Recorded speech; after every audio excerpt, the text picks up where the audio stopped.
Muy bien, bienvenidos a este workshop de principios de Python para inteligencia artificial. Hoy va a estar dando la sesión nuestro mentor, el doctor Alejandro Maldonado, que es Chief Scientist Officer en el Centro de Innovación Industrial en Inteligencia Artificial. Y bueno, espero que lo disfruten mucho. Vamos a estar colaborando y desarrollando un modelo de inteligencia artificial, así que ahorita el doctor nos va a dar los pormenores y bueno, son todos tuyos, Alex. Muy bien, pues bueno, bienvenidos todos, todas a este workshop que vamos a platicar sobre, como lo mencionó Ricardo, vamos a hacer unos cuantos modelos de Machine Learning, ¿no? Aprovechando la tecnología de Python y algunas otras herramientas que les iré mencionando. Entonces, voy a compartir primeramente, en lo que voy dando la introducción, voy a dejar un enlace en el chat. Este enlace los va a llevar a una herramienta en la nube que se llama Google Colab o Google Collaboratory. Esta herramienta nos permite, digámoslo de forma muy sencilla, acceder a una máquina virtual en la nube que está cargada ya con un conjunto de librerías que nos permiten hacer toda esta tarea de entrenar modelos de forma muy fácil. Es una herramienta gratis que Google pone a disposición de las personas. Obviamente tiene ciertas capacidades en cuestión de capacidad de RAM, de procesamiento. Sin embargo, es una muy buena opción para empezar de forma inmediata a practicar cuestiones de ciencia de datos, de machine learning, inteligencia artificial. Muy bien, les dejo el enlace, debe estar ahí en el chat para que lo vayan abriendo. En cuanto lo abran, les debe de aparecer la siguiente pantalla. Déjenme, voy a compartirles la pantalla que les debe de aparecer. Les debe de aparecer la siguiente. Aquí está. Muy bien, no sé si ahí alcanzan a ver mi pantalla. Sí se ve. Sí. Perfecto, bien. Bueno, voy a dejarlo así.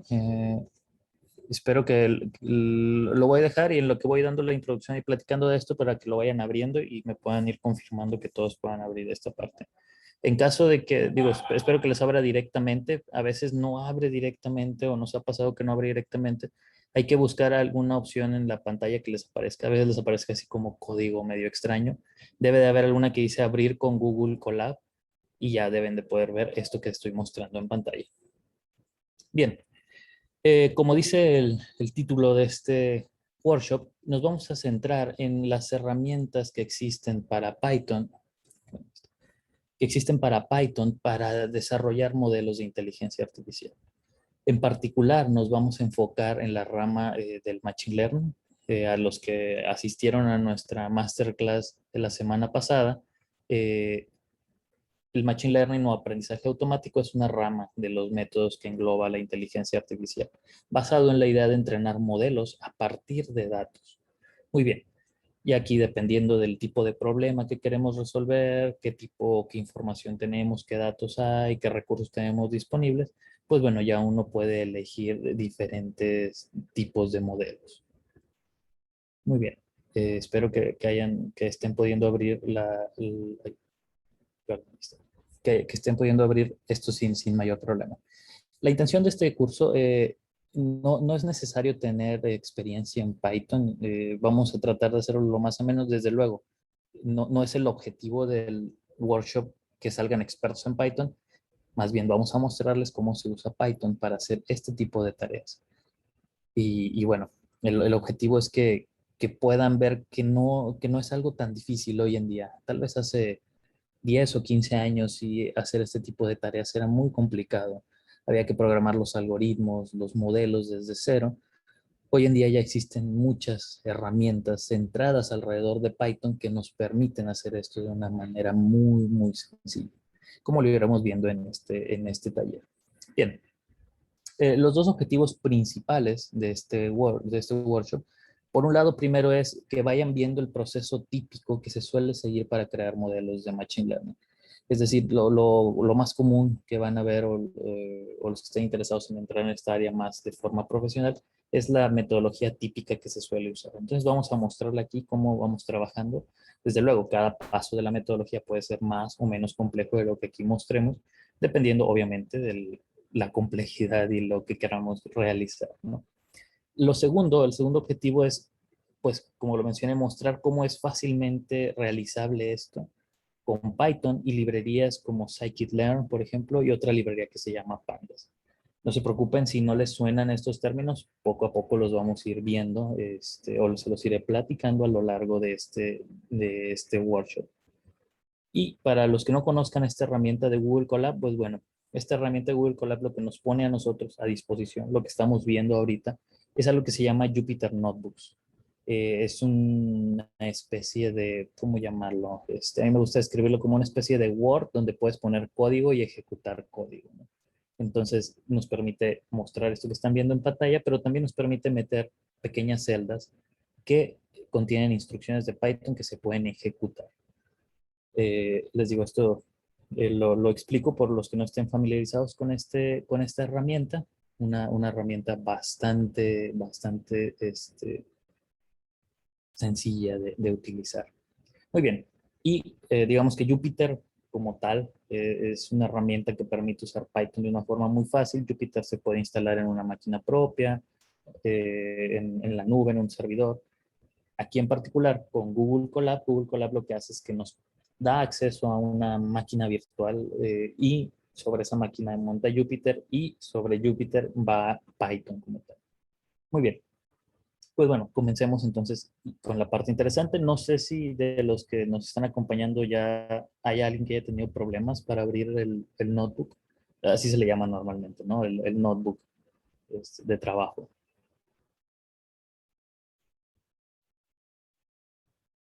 Ok, muy bien, pareciera que nadie le ha dado un mayor problema. Perfecto. ¿Qué vamos a hacer? ¿O en qué consiste esto? Digo, voy a ir explicando algunas cosas, a lo mejor algunos de ustedes ya las ubican, ya las conocen, pero como les digo, pues bueno, esto es un taller de principios de Python, entonces por esa razón nos iremos eh, despacio en algunas partes, ¿no? Aquí voy a mostrarles, esto se divide por celdas normalmente. Aquí pueden ver cómo se resalta o ustedes con sus cursores, cuando seleccionan una parte se resalta un poquito, eso se le llama una celda en este ambiente de notebooks de trabajo. Y las celdas se pueden ejecutar. En este caso, las celdas que tienen texto pues no hacen mayor cosa que mostrar el texto que tienen escrito. Pero estas celdas que están como en un tono más gris, a lo mejor en mi pantalla, bueno, a lo mejor ustedes no lo alcanzan a ver muy bien, ¿no? Ok, bueno, veo que Ezequiel, ¿tienes una pregunta?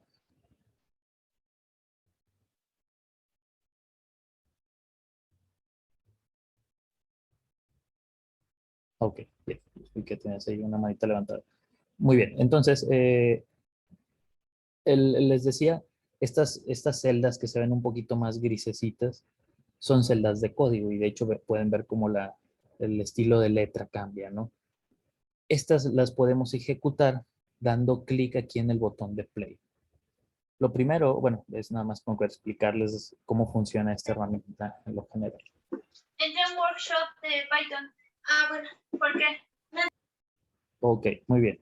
Entonces, ahora sí, vamos a revisar cada uno de los pasos. Voy a abrir aquí al lado, hay una parte donde vienen tres puntitos y tres rayitas que dice Table of Contents.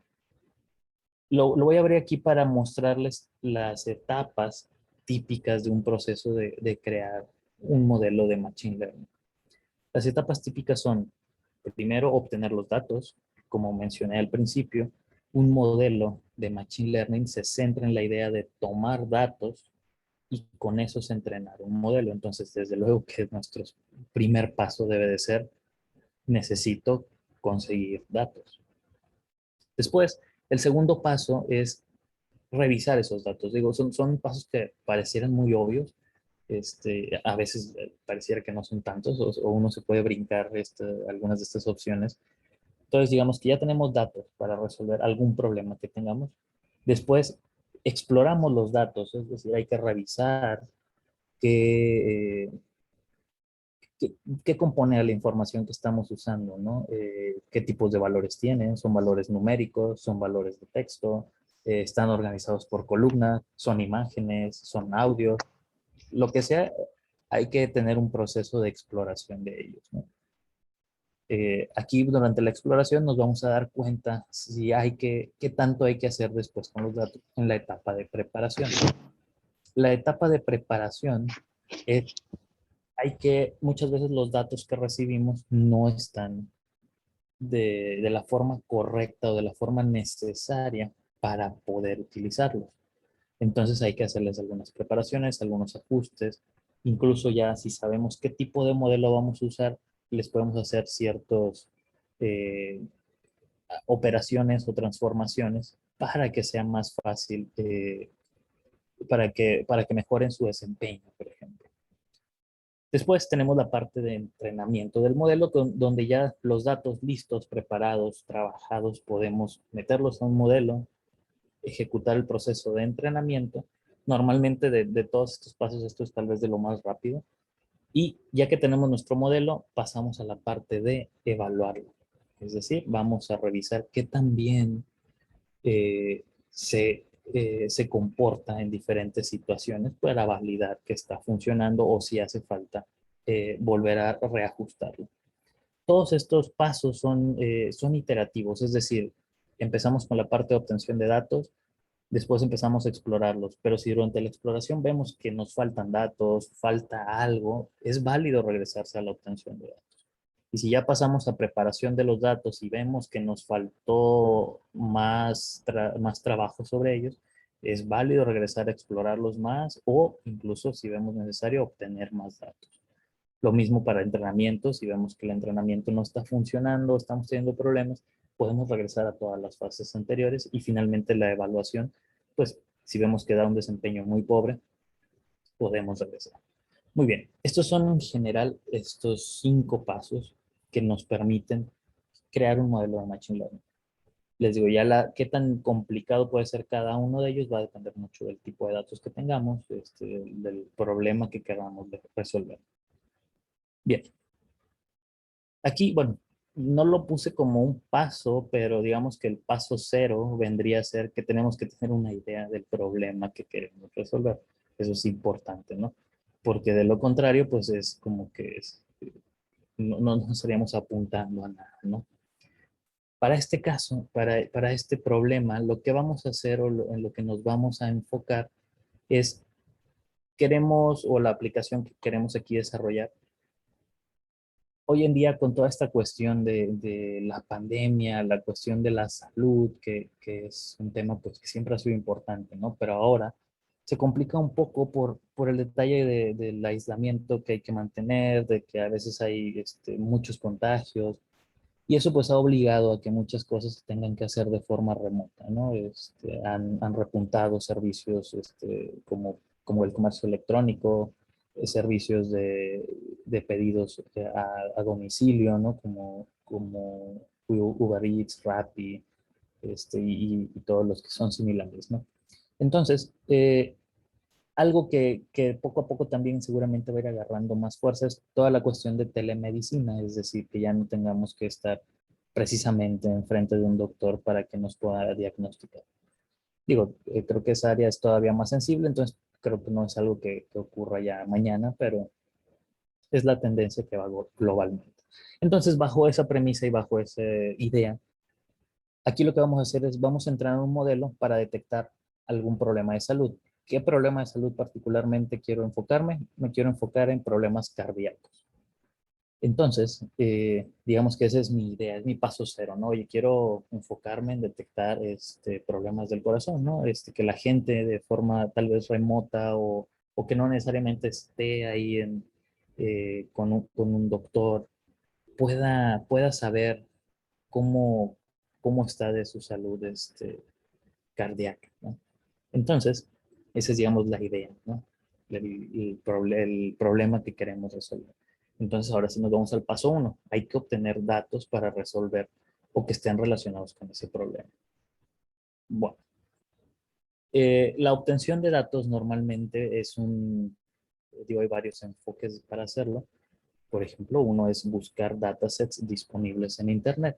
Hoy en día ya uno puede encontrar encontrar una gran variedad de información en Internet con ese fin, ¿no? De proveernos datos que podamos usar para resolver algún problema, ¿no? Entonces, si uno busca bases de datos de problemas cardíacos, va a encontrar, bueno, puede encontrar varias. Una en particular, que es la que vamos a usar aquí, fue recolectada, curiosamente fue recolectada hace muchos años, como un esfuerzo de la Universidad de Cleveland, donde le hicieron pruebas a varias personas, exactamente 303 personas, que les hicieron varios exámenes físicos y los tenían catalogados ellos ya como personas con problemas cardíacos y sin problemas cardíacos. Entonces, cuando se les hacen estos exámenes físicos, químicos, se recolecta esa información y se deja en su momento en la nube, ¿no? Le estoy hablando que esto fue del 88, estos datos, que de hecho aquí deben de estar viendo en pantalla, ¿no? Aquí es de donde yo obtuve esa información. El enlace igual se los dejo en el chat por si alguien quiere ver un poco más al respecto. En total se contabilizaron 76 atributos o 76 variables. Esto es a las personas, pues les pusieron o les tomaron varias medidas, pruebas, hasta juntar 76 datos por cada persona. Que el nivel de presión arterial, que su edad, su género, su sexo, el pulso que están cuando están descansando, los pusieron a hacer actividades, si manifestaron algún tipo de dolor, con cuánto se elevó su pulso, presión arterial.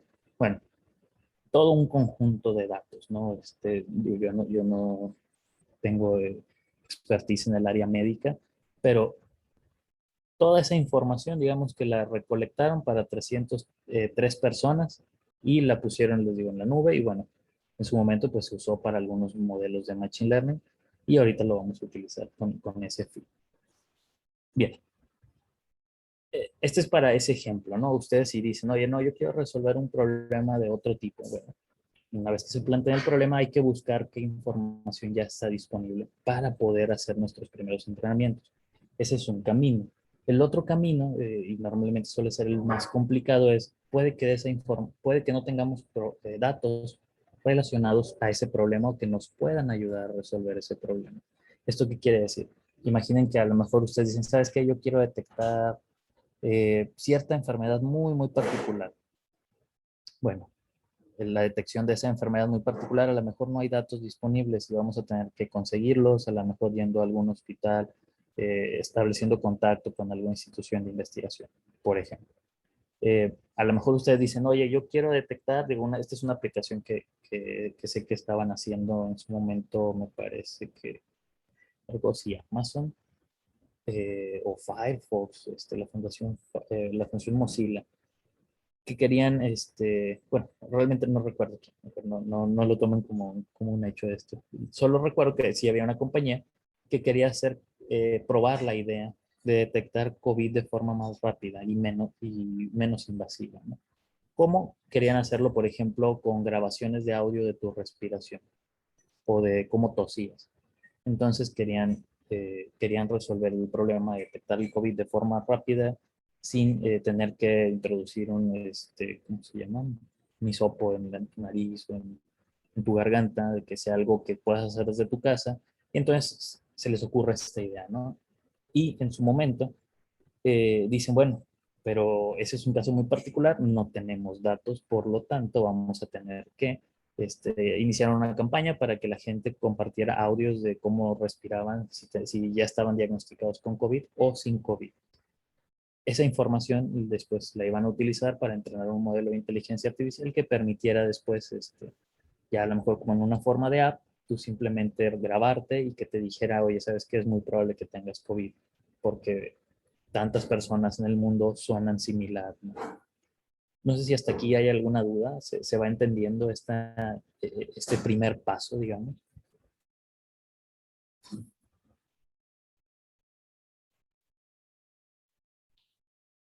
Espero que sí. Digo, la idea central es, tenemos un problema que queremos resolver, hay que pensar o hay que buscar datos que estén relacionados con ese tipo de problemas. Ya una vez que tenemos esa parte, bueno, aquí para nuestro caso es muy simple, vamos a descargar la base de datos que vamos a utilizar. primero voy a ejecutar esta celda. Voy a dar clic aquí en Play. Y ahora cambiémonos un poquito al lado de la programación. Para los que no estén tan familiarizados con Python o no tienen nada de experiencia con Python, digo, estas primeras instrucciones lo que nos van a hacer es importar un conjunto de librerías, un conjunto de paquetes que ya están listos para hacer ciertas funciones, ¿no? En particular aquí, el primero que importé se llama pandas. Digo, tampoco voy a entrar en tanto detalle de cada una de las instrucciones así. Digo, nos tomaría demasiado tiempo. Pero en lo general, ¿qué es lo que hace esta primera? Importa una librería que se llama pandas, como aquí le da como un sobrenombre, sí, como un apodo, y le dice, ¿sabes qué? Voy a importar esa librería, pero pandas está muy largo, le voy a poner PD. Entonces, cuando escriba PD, me haré referencia a que quiero usar la librería de pandas. Voy a importar otra, bueno, ¿para qué sirve pandas? Pandas sirve para manejo de datos. Es una librería enfocada en el manejo de datos. Luego voy a importar otra que se llama Seaborn y le voy a apodar SNS, y esta se enfoca en cuestiones de visualización para hacer gráficas de forma muy fácil desde Python. Y luego voy a importar otra que se llama NumPy, que la voy a abreviar como NP, y esta se enfoca más que nada en el manejo de operaciones matemáticas con vectores y matrices. Ya con esto, ya están, digamos, en mi sistema listas para usarse. Y lo siguiente que voy a usar es una instrucción de pandas, que es la especialista en el manejo de datos, que se llama read CSV. Como el nombre lo dice, bastante directo, es leer un CSV. Esta instrucción es bastante versátil. Podemos leer un CSV desde nuestra computadora o desde la nube. Incluso tiene soporte para pasarle direcciones de algunas ciertas páginas, como GitHub, por ejemplo. Si le pasamos a esta página de GitHub, puede descargar de forma directa los datos, siempre y cuando sean públicos.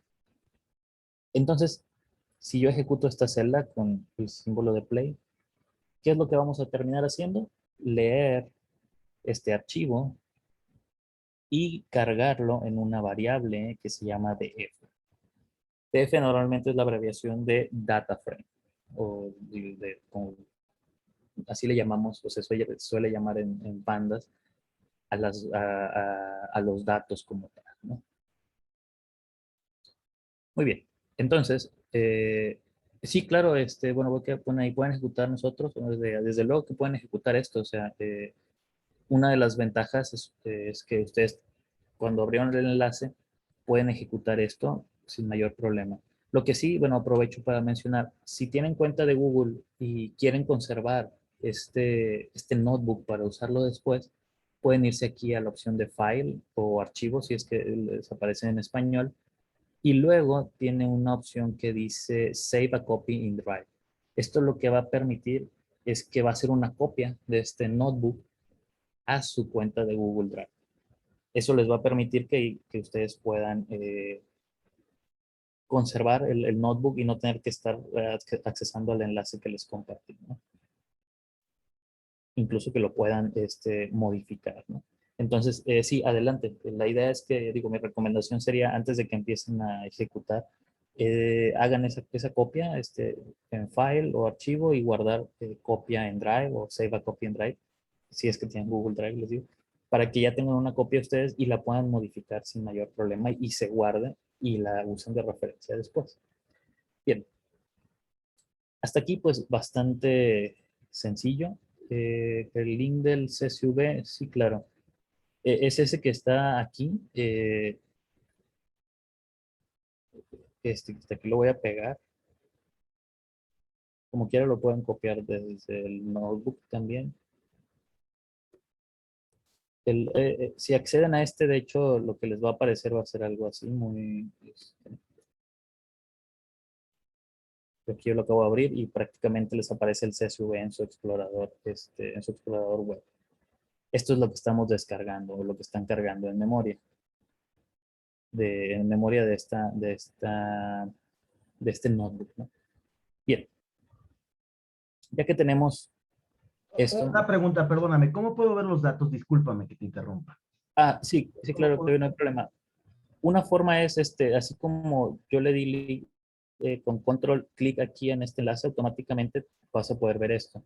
Sin embargo, ahí no se ven muy bien, o digo, no se ven tan bien. Ahorita vamos a ir avanzando, vamos a ir viendo cómo podemos visualizarlos de mejor manera y explorarlos principalmente. O sea, me dices que le haga clic en HTTPS raw data, o sea, Exacto. es que no me parece, no, yo no puedo, pero está bien, seguramente soy yo, gracias. No puedo hacerle doble clic y ver y hacer el pop-up que acabas de hacer. No te Ya, hay que preocupes. hacerle con control y clic, o en Con- control y clic en el botón, ya, y te ya. manda a esta página. Perfecto. Sí, muchas gracias, gracias, ya. Muy De amable. nada. Muy bien, ya que tenemos el data frame cargado, digo, en este caso fue muy sencillo, los datos ya estaban disponibles en una cuenta de GitHub, los pudimos descargar directamente. Desde luego que aquí puede implicar que nosotros tengamos que conseguir nuestros datos, armar nuestra tabla, ya va a ser variable de paso. Aquí por facilidad lo tenemos así. Después sigue la exploración de los datos. Eh, para este dataset en particular tiene 14 columnas, es una tabla con 14 columnas y 303 registros. Aquí viene la descripción de cada una de las columnas en el orden en el que aparecen. La primera es la edad de la persona. Si le dan doble clic a una celda y les aparece esto, eh, le pueden dar clic en, ahí no aparece el símbolo de play. Está acá. Bueno, si no les aparece el símbolo de play, con Shift, con la tecla Shift, Enter, digamos que también es como hacer un clic, pero desde el teclado. Y bueno, se les vuelve a aparecer en texto, ¿no? De todas las variables que tenemos, pues bueno, hay algunas que a lo mejor sí son entendibles por nosotros, como lo que es la edad y el sexo. El, bueno, tipo de dolor, normal, aquí lo codificaron como valores enteros. El tipo de dolor que siente una persona cuando empieza a hacer una actividad física, eh, la presión, eh, la presión sanguínea en reposo, en descanso, varias otras variables que ahorita no recuerdo qué significan cada una de ellas. Pero al final, digo, este es otro detalle muy interesante de esto. Nosotros, bueno, es un detalle interesante y un punto importante que toman en cuenta. Nosotros, pues bueno, no sé si de alguno de los que nos acompañe estudió medicina o está familiarizado con estos términos. Yo, por ejemplo, yo no estoy familiarizado con los términos. Sin embargo, eso no impide que pueda usar esa información y tratar de crear un modelo que, en base a esos resultados, pueda decirnos qué tan probable es que una persona pueda sufrir un problema cardíaco, ¿no? Aquí normalmente, ya digo, en ambientes más profesionales, normalmente este proceso de entrenar no lo hace una sola persona o no todo el tiempo. Casi siempre va acompañado de algún experto en la materia del problema que se quiere resolver. Después de todo, la persona que se dedica a hacer los modelos, pues es especialista en hacer los modelos, ¿no? Además, se apoya, por ejemplo, en algún doctor, en algún ingeniero que sepa, depende del problema que queramos resolver, cuestiones a lo mejor sociales, económicas. Normalmente lo correcto es apoyarnos en algún experto ya más puntual de la materia para que nos oriente, ¿no? Oye, ¿sabes que estos datos están bien, esas variables? Esa variable no es útil, bueno, toda esa información extra. Pero lo que vamos a mostrar aquí es que incluso sin nosotros ser expertos en esto, podemos hacer un sistema que pues dé resultados bastante interesantes. Muy bien. Estos son los valores, vamos a analizar un poco, ¿no? Digo, una forma de analizarlos, aunque no humanamente posible o no interesante, es verlos así directamente, ¿no? Decir, a ver, ¿qué edad hay? 63, 37, 41. A ver, ¿de qué sexo son? 1, 0, 0, 1. No recuerdo si aquí viene la codificación de qué es cada uno, pero bueno, digo, uno va a ser hombre, otro va a ser mujer o masculino, femenino, y así para cada una de las variables. De todas estas variables que tenemos en esa tabla, bueno, una de las más importantes es la 14, que nos la marca como salida o output en inglés, y nos dice, esta te va a decir 0 cuando esa persona que le tomamos todos estos valores no tenía, digamos, registros de enfermedades cardíacas. Y un 1 cuando era una persona que ya tenía, digamos, ciertos antecedentes. Entonces, esto es muy importante. Siempre que tengamos datos, particularmente tabulares, y queramos resolver algún problema, hay que tener muy claro cuál columna o cuál característica o dato, o cuáles, pueden ser más de uno, son nuestro objetivo, lo que queremos predecir. Para en este caso, si yo quiero predecir cuando una persona puede o no tener una enfermedad cardíaca, pues mi variable a predecir es precisamente esta, la número 14, ¿no? Para esta etapa. A lo mejor alguien dice, no, ya sabes que yo no quiero predecir eso. Yo quiero predecir, no sé, qué tipo de dolores puede tener una persona. Bueno, está bien. Podemos, enfocarnos en esa variable como la que queremos predecir y el resto van a ayudarnos a tratar de encontrar esos valores, ¿no? O predecir más bien esos valores. Bien, para este caso entonces es muy simple. Vamos a usar estas primeras 13 variables para tratar de determinar cuál va a ser la 14ª, ¿no? En este caso, ¿no? Exacto, Octavio.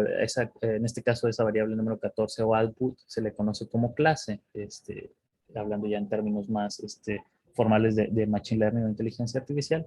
Entonces, la clase es la que en este caso es una clase binaria. ¿Por qué? Porque solo tiene dos valores. Tiene un 0, que es que no estás en riesgo de un ataque cardíaco, o la 1 es de que tienes más probabilidades de un ataque cardíaco. Solo son dos variables. Hay casos donde podemos tener 5, 10, 1000 clases, ¿no?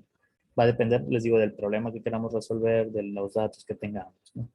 Para este caso, pues bueno, vamos a partir de esta parte. Muy bien. Y como les mencioné, pues nuestro objetivo es entrenar un modelo que pueda decirnos el riesgo de sufrir un ataque cardíaco en función de las 13 variables anteriores. Antes de empezar a hacer el entrenamiento y todas estas cuestiones, vamos a explorar un poco los datos. Este objeto o esta variable que se llama data frame, internamente tiene varias, digamos, métodos o ayudas, si lo queremos ver así, para los que no estén tan familiarizados con la programación, que nos pueden ayudar. Por ejemplo, si yo ejecuto el data frame tiene internamente, digamos que tiene una variable dentro de otra variable o una propiedad que se llama columns, que lo que nos regresa son el nombre de las columnas. Y aquí los podemos ver. Digo, si a lo mejor dicen, oye, ¿sabes qué? No pude abrir este archivo, o también puede pasar, ¿no? Hay veces que son archivos muy grandes y se tarda mucho o hay problemas para abrirlos. Pues bueno, de esta forma aquí directamente ya podemos saber los nombres de las columnas y los nombres que tiene la tabla, ¿no? Otra propiedad interesante que tienen es la de shape, y como el nombre lo dice de su traducción. Disculpa, Sí, perdón la interrupción. No entendí bien la instrucción anterior. esta de ¿Crees que me call, podías hacer? Ajá. sí, lo que te hace es que dice df contiene tus datos internamente en la computadora. Cuando le dices .columns, le estás pidiendo que te regrese los nombres de las columnas que están en la parte superior. Prácticamente le dijimos, oye, regrésame cómo se llaman cada una de estas columnas de datos que tenemos, ¿no? Sí, no sé si queda clara Sí, esa. sí. Muy bien. Vale, gracias. Después tenemos otra que se llama shape, que por la traducción es la forma. Y ustedes dirán, bueno, ¿a qué se refiere esa de la forma, no? Bueno, lo ejecutamos y me regresa esto. ¿Qué creen que signifiquen esos números? 303,14. 303 registros, 14 columnas. Exacto. Ya habíamos visto que teníamos 14 columnas y que tenemos 303 registros, por lo que les platiqué anteriormente, ¿no? Entonces, esta instrucción de shape nos regresa para ver de qué tamaño es nuestro dataset sin tener que abrirlo directamente o sin tener que contarlo, ¿no? En el peor de los casos. Y aquí ya vamos entendiendo un poco más. ¿Qué sabemos? Al menos con esto, sabemos que tenemos 14 columnas que se llaman de esta forma y que tenemos 313 registros y 14 columnas, ¿no? Entonces, vamos a ejecutar ahora otra instrucción que se llama describe. Aquí podrán ver que por ejemplo, aquí no tiene paréntesis. Cuando no tiene paréntesis es normalmente una propiedad del data frame. Cuando sí los tiene, es lo que se llama función y normalmente hace un cálculo interno antes de regresarnos el valor, digamos, ¿no? Así a grosso modo es lo que hace por detrás, ¿no? La voy a ejecutar y esta sí me regresa más cosas. Como el nombre lo dice, describe o describir, va a tratar de describirnos algunas propiedades estadísticas interesantes o útiles para cada columna. Por ejemplo, para la columna edad, nos dice, el count es la cuenta de cuántos registros hay con ese valor, con el valor de age o edad. Y nos dice que tenemos 303, lo cual pues es como lo esperábamos, ¿no? Nos regresa la media de la edad. En este caso nos dice que la media de los pacientes que se revisaron o que se les hicieron pruebas es de 54.36 años. La desviación estándar nos dice, pues bueno, qué tanto varía de esa media, ¿no? Nos dice, casi todos caen en el rango de 54 años más menos 9 años. O, no todos, pero una buena parte, ¿no? Los valores vacíos no los cuenta normalmente, Octavio. Es decir, si por alguna razón un valor es vacío o no está definido, aquí vamos a ver que le van a faltar. Para eso, de hecho, para eso es útil esta de count, porque pareciera que, pues va a ser lo mismo para todos, ¿no? Pero si, por ejemplo, alguno nos da 300, quiere decir que ese valor no está lleno o está vacío en 3 de los registros que tenemos, ¿no? Eso es, de hecho, ese punto que comentas, Octavio, es muy importante porque a veces uno se arranca y se pone a hacer cosas y resulta que a lo mejor hay columnas que por alguna razón están casi vacías, ¿no? Entonces, eh, es importante revisar eso, ¿no? Exacto, es lo que le llaman los missing values o valores faltantes. Y es importante identificarlos desde esta etapa. ¿Por qué? Porque les digo, luego pasa que no nos damos cuenta y resulta que a lo mejor nada más tenemos 30 valores de 300 posibles. Y cuando queremos hacer entrenamientos o otras operaciones, como están vacíos, eso ya nos mete ruido en las operaciones que vamos a hacer y empiezan a saltar los errores por todos lados. Y no sabemos por qué, o nos sorprende ver tantos errores, pues bueno, es porque le faltaban valores. Es un problema bastante común. O sea, este dataset está bonito porque todos están completos, pero en muchas ocasiones no están.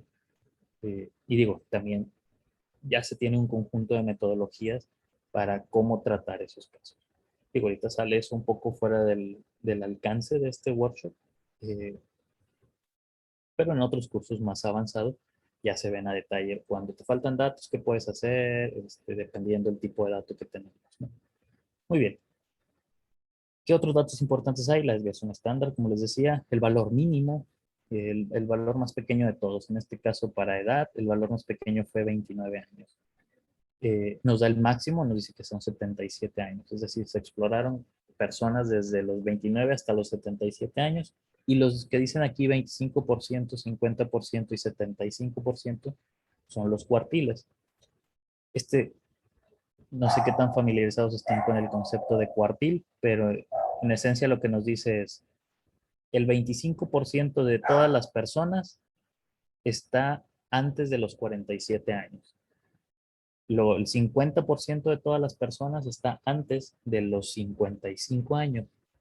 El 75% está antes de los 61 y, bueno, el máximo pues es obviamente el más alto, ¿no? Es el 100% de los datos están abajo de 77. Eso es más o menos lo que significan los cuartiles y nos permite dar una idea de cómo están distribuidos los datos, ¿no? Tenemos, bueno, para las siguientes variables, lo mismo, ¿no? A lo mejor aquí algo interesante, creo que, digo, son valores que ya a lo mejor yo no alcanzo a entender por la cuestión médica.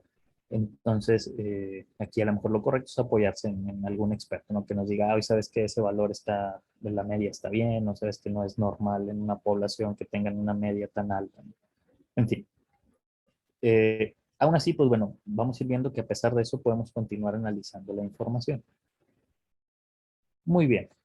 No sé si hasta aquí hay alguna duda, alguna pregunta o comentario.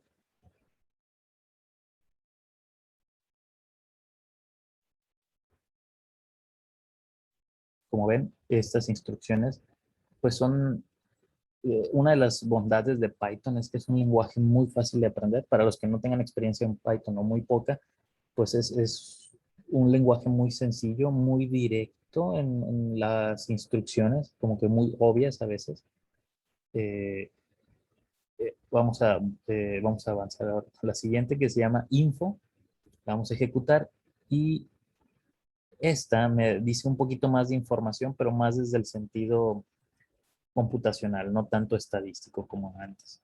¿Qué me regresa? Bueno, me dice, ¿sabes qué? Ese dato o ese data frame es de este tipo, es una codificación que usa internamente para referirse a él.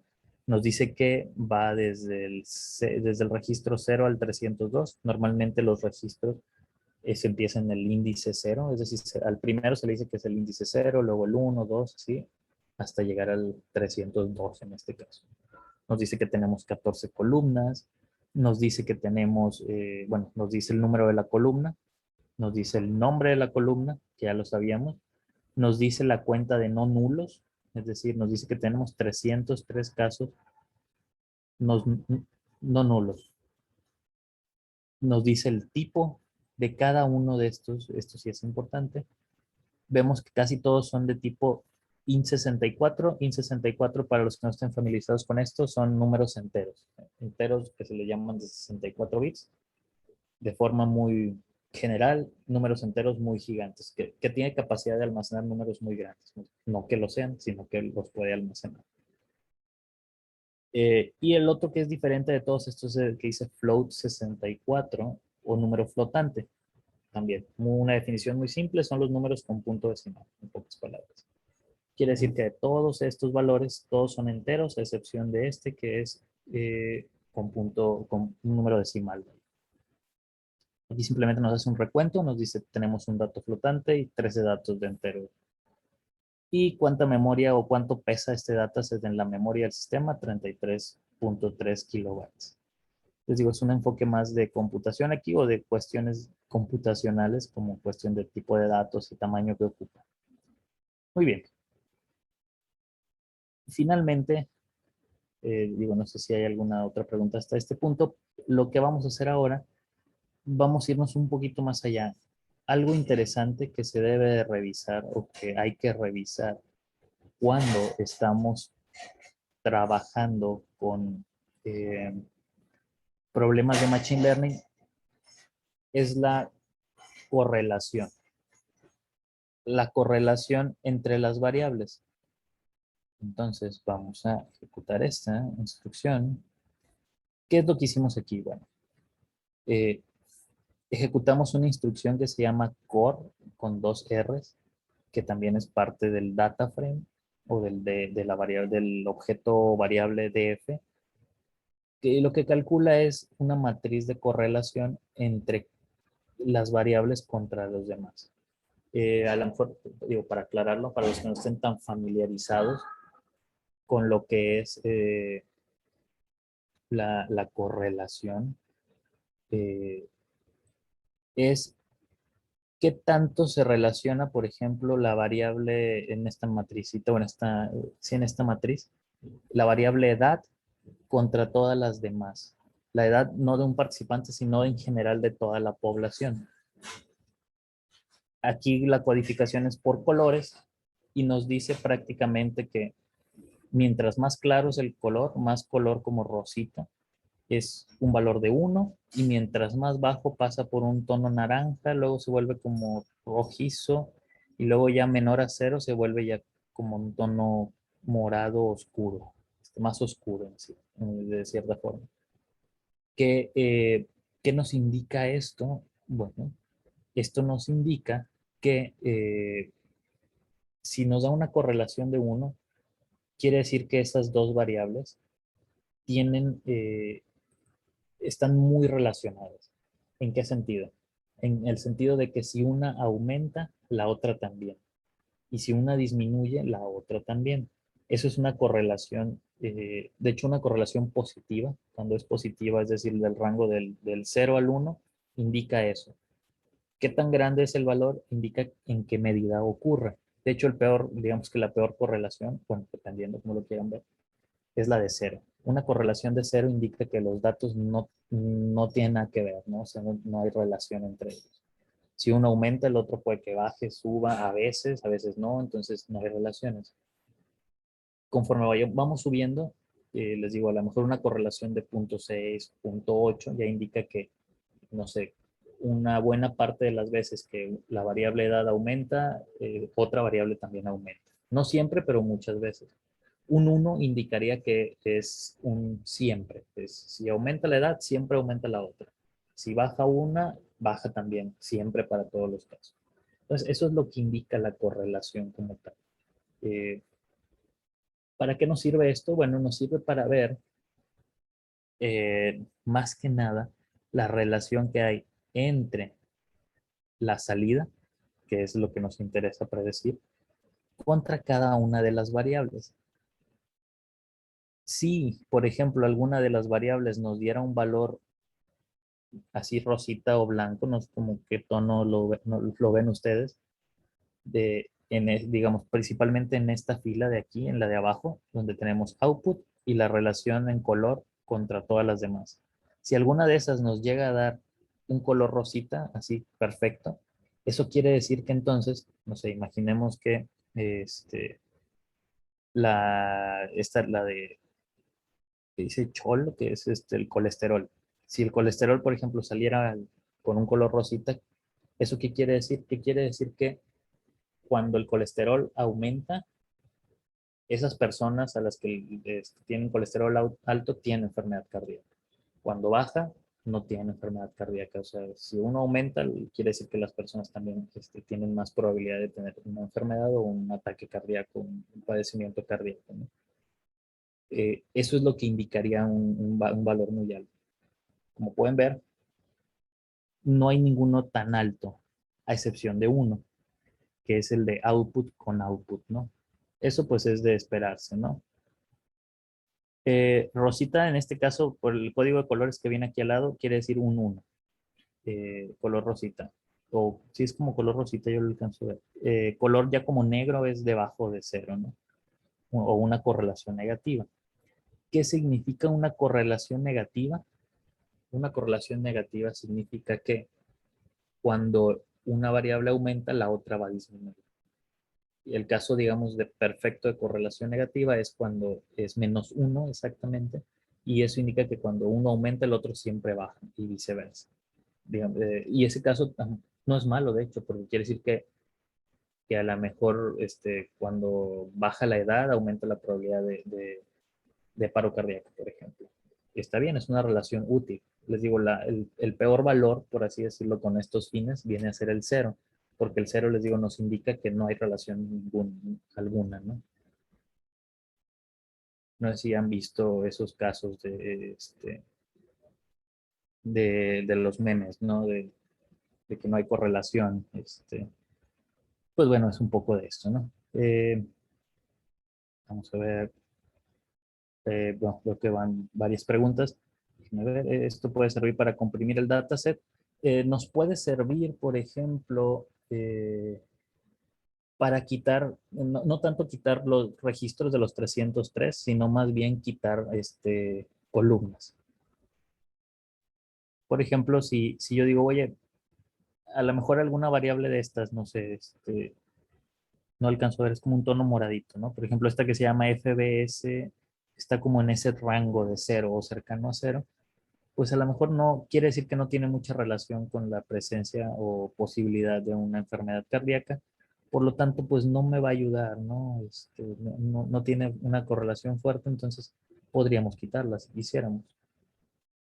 Para no estar dependiendo de colores, algo aquí que hice es que esta correlación en realidad es una matriz que yo obtuve y la guardé aquí en esta otra variable. Después, usando SNS, no sé si recuerdan al principio, es la que les dije que es para graficar. Le digo, hazme un heatmap con esta matriz que está aquí y fue que me generó esta imagen. Pero yo, si ejecuto una celda con solo esa variable solita, me imprime ahora sí los valores numéricos, ¿no? Para no andar con dudas de los colores. Entonces, así es que podemos ver la correlación de mejor forma, ¿no? Por ejemplo, les decía, output vemos que tiene una correlación de menos 0.22 con edad. ¿Esto qué quiere decir? Una correlación negativa, recordemos, quiere decir que entonces cuando la edad baja, la probabilidad de ataque cardíaco sube ligeramente. O sea, no en todos los casos, pero en algunos casos pasa. Eso es lo que nos está indicando ese valor, que no es tan alto. Aquí en el caso de género o de sexo, quiere decir que cuando uno, bueno, no que uno baje, porque el sexo es, lo clasificamos como de 0 o 1, quiere decir que cuando es 0 o es 1, tiene uno mayor probabilidad o menor probabilidad. Digo, aquí no recuerdo cuál era cuál. Es nada más cuestión de consultar en el origen del dataset cuál es la codificación que utilizaron, ¿no? Y así para cada una de estas variables, ¿no? Por ejemplo, una que sí tiene una correlación muy fuerte es esta, ¿no? La de CP. Ese era si existe dolor en el pecho cuando está haciendo ejercicio o la prueba de ejercicio esta persona. Esta relación positiva o de 0.4 nos está indicando que muchas veces cuando la persona experimenta algún tipo de dolor, la salida, o en este caso la probabilidad de ataque cardíaco, suele ser más alta, ¿no? Y tiene sentido, ¿no? ¿Qué otra hay? Bueno, está esta, no me acuerdo, está en la página de la descripción de qué significa esta variable. Si no mal recuerdo, era el tiempo para que las pulsaciones bajen, ¿no? Algo así. Eh, Después, vamos a ver, tenemos otras que tienen relación negativa, por ejemplo, estas dos. Eh, en sí tenemos, pues bueno, como pueden ver, si ustedes ya lo están ejecutando, pueden ver que hay varias con un muy buen nivel de correlación. Bueno, esto es bastante relativo también. Digo, a lo mejor las peores vendrían a ser esta, la de FBS, que es menos 0.02, o la de colesterol, que es menos 0.08, que no son tan altas las correlaciones. Pero bueno, esto al final, ¿para qué nos sirvió? Bueno, o para qué nos sirve para darnos cuenta de la relación de las variables contra lo que queremos predecir. ¿Cuál sería un caso malo que nos daría como una especie de alerta de que esos datos puede que no sean útiles? ¿Cómo se imaginan que luzca el peor caso posible, suponiendo algo como con una matriz de correlación con también varias variables y una variable de cero?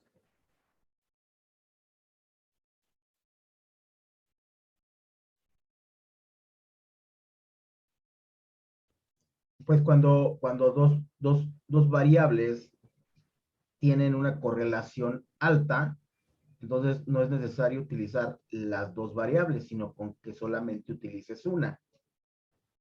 Así es, Puede eso ser permitiría reducir dimensiones. Ujú. el número de variables. ¿Y cuál sería un caso malo? O sea, el peor caso, así que tengan los datos y vean esta tabla de correlación y digan, uy, no, pues no me va a servir esto. O sea, que tenga cero. Exacto. Si imagínense que aquí output nos hubiera dado puros ceros o 0.0001 o algo así para todas las variables. ¿Eso qué quiere decir? Que todas las variables no tienen ninguna relación con la posibilidad de ataque cardíaco, ¿no? O es muy poca la relación. Por lo tanto, eso ya nos da una alerta en esta fase de exploración de, oye, ¿sabes qué? Esos datos no tienen nada que ver, ¿no? Vamos a buscar otros datos, a lo mejor hay otras variables, otras pruebas que se le hicieron a las personas que sí nos den un poco más de información. Muy bien. Digo, no sé si hay alguna duda, digo, o sea, a un nivel muy general, ya después en otro tipo de cursos, en otras referencias, uno puede ahondar más de cada uno de estos conceptos. Pero bueno, si no hay ninguna duda, vamos a pasar a la siguiente fase. Y una vez que exploramos los datos, en este caso vamos a continuar con todos. Realmente solo hay dos que tal vez podríamos quitar, pero bueno, los vamos a dejar por lo pronto. Lo siguiente es preparar los datos. Aquí, pues bueno, ¿qué tipo de operaciones hay? Operaciones desde si hay datos que faltan, hay que completarlos, hay que quitar columnas, si es que hay algunas que no se relacionen mucho. Eh, Cambiar el tipo de dato, a lo mejor hay datos que tenemos que cambiar por el tipo, a lo mejor algunos son texto, tipo de dato texto, Normalmente los algoritmos de Machine Learning, el texto como tal directo no lo reciben, hay que codificarlo como números. Normalizar datos, eso también es un paso importante. Aquí también podemos reacomodar la información. ¿Para qué? Aquí vamos a introducir un concepto muy común en el área de Machine Learning que se llama conjunto de entrenamiento y conjunto de prueba. ¿Qué vamos a hacer? Lo que vamos a hacer es, de todos los 303 datos que tenemos, vamos a separarlos en, entre, digamos, unos que vamos a usar para entrenar y vamos a dejar separados 20 o 30 o algún número, ¿no? Para hacer pruebas una vez que hayamos entrenado. ¿Esto por qué? Bueno, imaginémoslo de la siguiente forma. Pues creo que todos hemos asistido, hemos ido a clases de matemáticas, ¿no? Imaginemos que estamos hablando de cálculo diferencial. Y entonces nuestro profesor nos deja 100, calcular 100 derivadas, imagínense, un ejercicio de ese tipo, ¿no? Y ahorita no se espanten, no les voy a dejar derivadas ni nada así, ¿no? Y tampoco es importante que ahorita las recordemos. Pero imagínense que les deja 100 ejercicios, ¿no? Y dicen, aquí están los 100 ejercicios, va a haber examen el próximo lunes. Entonces estamos a jueves, tenemos 3 días para entrenar, pero ahí qué podrían hacer ustedes para evaluar de la mejor manera qué tanto están entendiendo? Una forma, bueno, digo, una forma es entreno con los 100 ejercicios, los hago. Imaginemos que están en un libro y tienen respuesta. Entonces hago los 100 ejercicios y voy viendo la respuesta y voy viendo si estoy bien o estoy mal. Una forma a lo mejor más sensata o para simular, imagínense que los 100 ejercicios ustedes al azar agarran 20 y, y digamos que los separan, ¿no? Los quitan o los tachan de ahí del libro de ejercicios y ocultan sus respuestas. Y solo se quedan con 80. Y sobre esos 80 practican y los estudian y los resuelven el mañana, el viernes, el sábado y el domingo, ya por la tarde a lo mejor. Los 20 ejercicios que separaron, los sacan y los hacen en ese momento.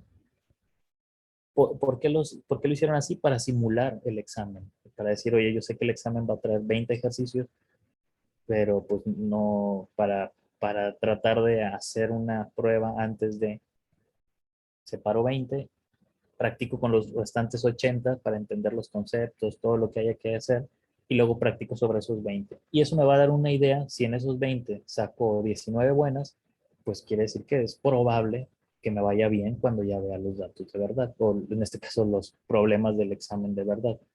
Si me va mal en esos 20, quiere decir que, pues que no estudié muy bien, ¿no? Entonces, algo así también le hacemos a los modelos de inteligencia artificial que entrenamos. Pero bueno, en particular a los modelos de Machine Learning, les hacemos eso, ese proceso de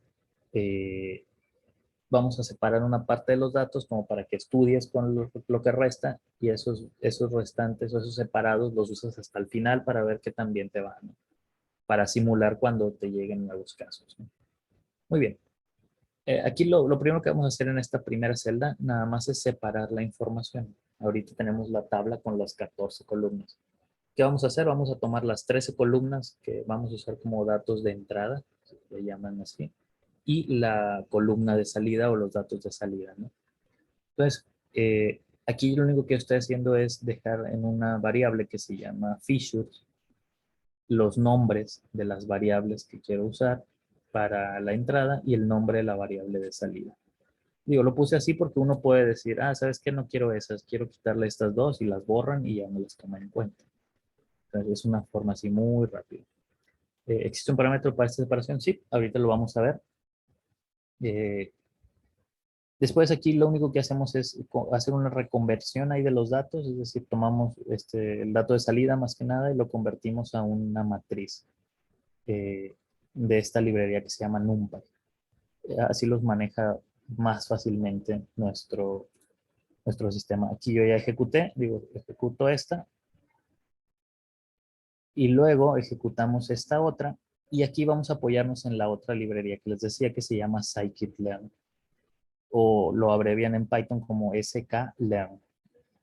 De esta librería tiene varios módulos. Vamos a importar un módulo que se llama preprocessing y otro que se llama model selection. Son módulos que, digamos que las librerías estas a veces son muy grandes y para organizar lo que hacen, las suelen separar en este tipo de módulos. Y entonces dentro del módulo de preprocessing o preprocesamiento, vamos a encontrar operaciones que nos ayudan a preprocesar. Dentro del módulo de model selection, vamos a encontrar que, funciones o instrucciones que nos ayudan a hacer ese tipo de tareas. Digo, ahorita no entraré así en detalle de todas las funciones que tiene scikit-learn, pero digo, lo que quiero mostrar es que es relativamente fácil, ¿no? Si ya sabemos que para processing trae las que nos interesan, la importamos. Un paso que vamos a hacer ahorita es un paso que se le conoce como estandarización. Hola, perdón, una pregunta. Sí. Lo que acabas de comentar de import preprocessing, import model selection, no tiene que ver con la etiqueta de ahí arriba, ¿verdad? Le vamos a normalizar cada columna. No, ¿verdad? No, o sea, esta de aquí arriba, bueno, Ok, qué buena sí, pregunta. está bien, está bien. Sí, porque es otra cosa, normalizar. Está bien, gracias.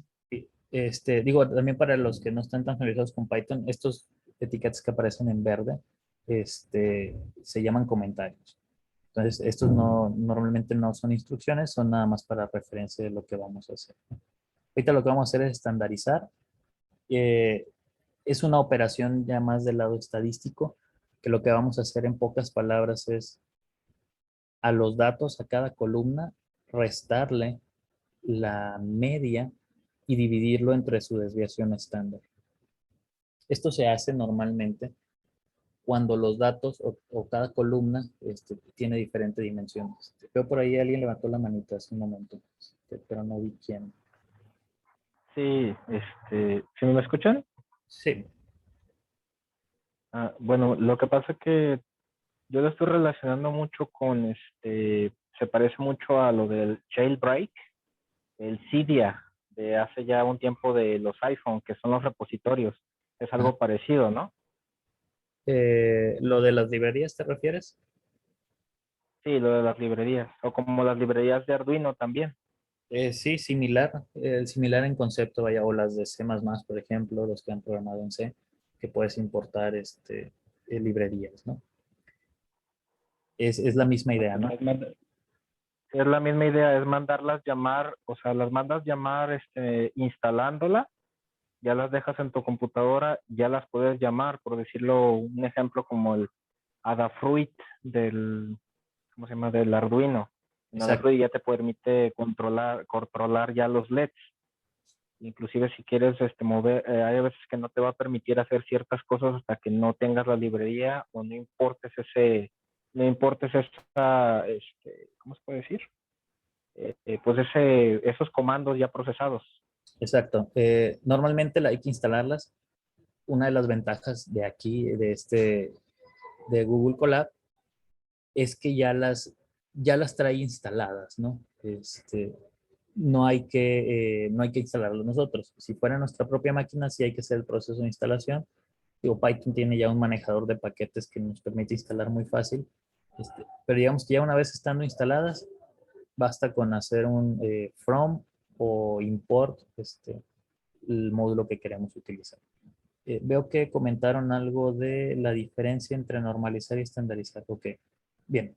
Lo voy a mostrar, lo voy a platicar desde un punto más de vista del área de Machine Learning, cómo se le conoce a cada una de estas operaciones. Voy a compartir una pizarra nada más como para explicar estas operaciones para los que les interesa entender un poquito más esa parte. Esta operación, cualquiera de las dos, el objetivo de ellas es poder...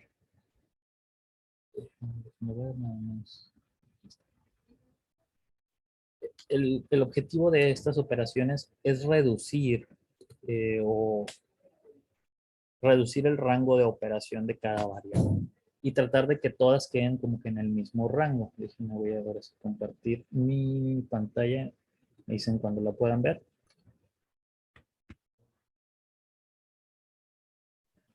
Listo, se puede ver. Muy bien. Estas operaciones, como les decía, estandarizar, lo que hacemos es, nosotros tenemos nuestra tabla de datos, ¿no? Voy a tratar de dibujarla aquí. Una disculpa ahí si me quedan medio feos los dibujos. Pues, digamos que esta es nuestra tabla, ¿no? Supongamos. Y cada una de estas columnas, pues es, por ejemplo, la columna de la edad, la columna del colesterol y así, ¿no? Entonces, lo que vamos a hacer, voy a suponer que voy a estandarizar o voy a trabajar primero la columna de la edad. Vamos a sacar entonces la edad promedio. Voy a simbolizar a la edad promedio como una X con una barrita arriba. Y aquí sacamos el promedio de todas las edades, ¿no?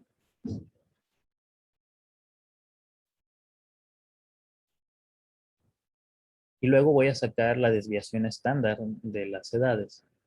Veamos que, bueno, la desviación estándar de la edad. Y luego para cada, voy a llamarle XY, para cada registro, el registro 0, 1, 2, 3, lo que voy a hacer, le voy a poner este gorrito arriba a la X para simbolizar a la variable, le vamos a llamar a la variable escalada. Para cada registro, yo voy a tomar el registro original, le voy a restar el promedio y lo voy a dividir entre la desviación estándar. ¿Esto qué va a causar? Bueno, lo que va a causar esto es que mis datos van a reducirse de estar en el rango de 40, ¿cuánto dijimos? De 29 a 77 años, y me los va a terminar reduciendo en un rango alrededor de 0. Alrededor de 0 con números un poquito negativos y números positivos. Entonces, ¿por qué es importante esto? Bueno, esto es importante porque muchos de los algoritmos que trabajan con los datos, que si un número es muy grande, puede meterle ruido al proceso de entrenamiento. Digamos, lo vamos a ver así. Entonces, para evitarnos ese problema de que, por ejemplo, las edades están en el rango de 70, 50, y a lo mejor las medidas no sé, colesterol están en el rango de 0.5, 1.4, son rangos muy disparejos. Y al momento de estar entrenando un algoritmo, como que por un lado dice, por un lado tengo que hacer muchos cambios y por otro lado son muy pequeños, entonces eso hace que se complique un poco, ¿no? El proceso de entrenamiento y nos puede causar más problemas. Ese proceso, le llamamos estandarización. Esto de aquí, o hacer esa operación, es a lo que me voy a referir como estandarización. Y luego, normalmente en Machine Learning, a la normalización se le conoce, tiene el mismo fin de reducir el rango de operación de las variables, pero en ese caso ahí lo que se hace es la variable normalizada, la voy a simbolizar con el mismo para indicar que es una variable que estamos ajustando o cambiando o transformando. Lo que vamos a hacer es que a cada uno de estos le voy a restar el valor mínimo de todas las X posibles, la voy a simbolizar con una X grandota, entre el valor máximo de todas las edades menos el valor mínimo de todas las edades. Esta operación en particular me va a acotar esos valores de 29 años a 77 en el rango de 0 a 1. Entonces me los reduce y me los hace más pequeños, ¿no? Entonces, esto es lo que le consideramos normalmente como normalizar en los términos de Machine Learning, ¿no? Ambas operaciones son válidas, podemos hacer ambas. Yo en este caso me fui por la estandarización. En el comentario había puesto normalizar porque originalmente había pensado normalizar para el ejercicio, pero digamos que esa es a nivel más bajo la diferencia entre una y otra. De todas maneras, el objetivo de cada de ellas es el mismo. Reducir el rango, o más bien, que todas las variables, por más rangos locos que tengan, que algunos pueden estar en el rango de miles, otros en el rango de cientos, otros en el rango de décimas, todas queden en el mismo rango de alrededor de 0 o de 0 a 1, por ejemplo. Eso, aunque no lo crean, ayuda bastante a los algoritmos de inteligencia artificial o de machine learning. Bueno, casi siempre los ayuda. Alguno que otro caso puede que no lo termine ayudando, pero por lo general lo suele ayudar. ¿Cuándo usas una y cuándo usas la otra? Pregunta Tomás. Normalmente la normalización, bueno, es que tienen ahí ciertos detalles ambas, ¿no? Primero voy a compartir mi pantalla nuevamente de acá. Va a depender del método que vayas a utilizar. Hay ciertos métodos que se comportan mejor con la normalización, hay otros que se comportan mejor con la estandarización. ¿De qué va a depender? Bueno, habrá que revisar cada uno de los modelos que vayamos a utilizar. Una opción, digamos, relativamente segura o así estándar, o al menos que yo la suelo usar mucho, es estandarizar. Estandarizo y sobre ese me voy, ¿no? Salvo que sea un método que sé que a fuerzas tiene que ir normalizado, pues utilizo la normalización. Por ejemplo, ¿dónde puede ser útil? ¿Dónde puede ser más útil una que otra? Si tú sabes que tu rango de valores siempre va a ser ese, el que tengas en tus datos, la normalización es buena idea porque te lo acota de 0 a 1. En cambio, si dices, puede haber valores que sean más grandes que los que aquí tengo, la estandarización puede que te funcione mejor porque está más preparada para lidiar con casos donde excedes los datos que tenías en tu muestra, ¿no? Bien. Por ejemplo, normalizar es muy usado en imágenes, porque en las imágenes los píxeles solo van de 0 a 255 los valores y no más. O sea, una imagen siempre va a ser máximo un 255, un píxel de ellos. Entonces ahí puedes hacer con más confianza una normalización. Muy bien. Me quedé acá. Voy a ejecutar este pedacito de celda. Y bueno, aquí simplemente usé del módulo preprocessing, el standard scaler, que es la estandarización. Le mando a llamar a un método que se llama fit, que es como ajustar o calcular esos ajustes. Aquí nada más como para revisar, puedo acceder a una propiedad que se llama min, que tiene este objeto que se encarga de estandarizar y me muestra todas las medias y todas le llama escalas, pero son las desviaciones estándar. Y luego simplemente tiene un método que se llama transform y lo aplico sobre los datos que quiero transformar y bueno, aquí nada más le puse un type para ver el tipo de valor que me daba, pero si lo quitamos eso, me regresa un arreglo donde son, por ejemplo, las edades ya ahora están en otro rango, todos están en otros rangos, pero ya son rangos manejables, son como que centrados en 0, no todos. Ya una vez que tenemos eso, ahora viene una respuesta a una pregunta que hicieron hace un momento, usando el módulo de Model Selection, hay un método que se llama Train Test Split. Le vamos a decir, estos son mis datos, le voy a llamar datos de entrada a esas variables que vamos a usar para predecir. Y le decimos, y estos son mis datos de salida. Aquí con esto del test size, normalmente se maneja una proporción. Prácticamente le decimos, quiero que el tamaño de mis datos de prueba sea 0.2 o 20%. Es en porcentajes, pero en forma decimal. Entonces aquí le estoy diciendo, de los 303, vas a tomar el 20% al azar y te los vas a reservar. Y el resto los vas a usar para entrenar, como el ejemplo que ponía hace un momento del examen, ¿no? Bien. Lo siguiente es entrenar el modelo. Digo, no sé si creo que vi una pregunta. Ok, bueno, sí. Como dice Octavio, dependiendo, digo, de los resultados que nos dé más adelante el proceso de evaluación, es que vamos a regresar a hacer ajustes, como por ejemplo cambiar de estandarización a normalización o incluso ajustar los modelos. Aquí, bueno, ya terminamos, digamos, esta parte, ya tenemos nuestros datos preparados, listos. Vamos ahora a entrenar algunos modelos. Bueno, voy a empezar con uno y ustedes aquí pueden elegir si quieren entrenar otro. Scikit-Learn organiza sus modelos para hacer estas tareas, digamos, también en modelos lineales, modelos basados en árboles de decisión, modelos basados en el concepto de vecinos más cercanos, modelos basados en lo que le llaman máquinas de vector de soporte y todo otro conjunto más. Aquí yo solo puse estos 4, cada uno internamente, o sea, tree, y adentro de tree hay todo un conjunto.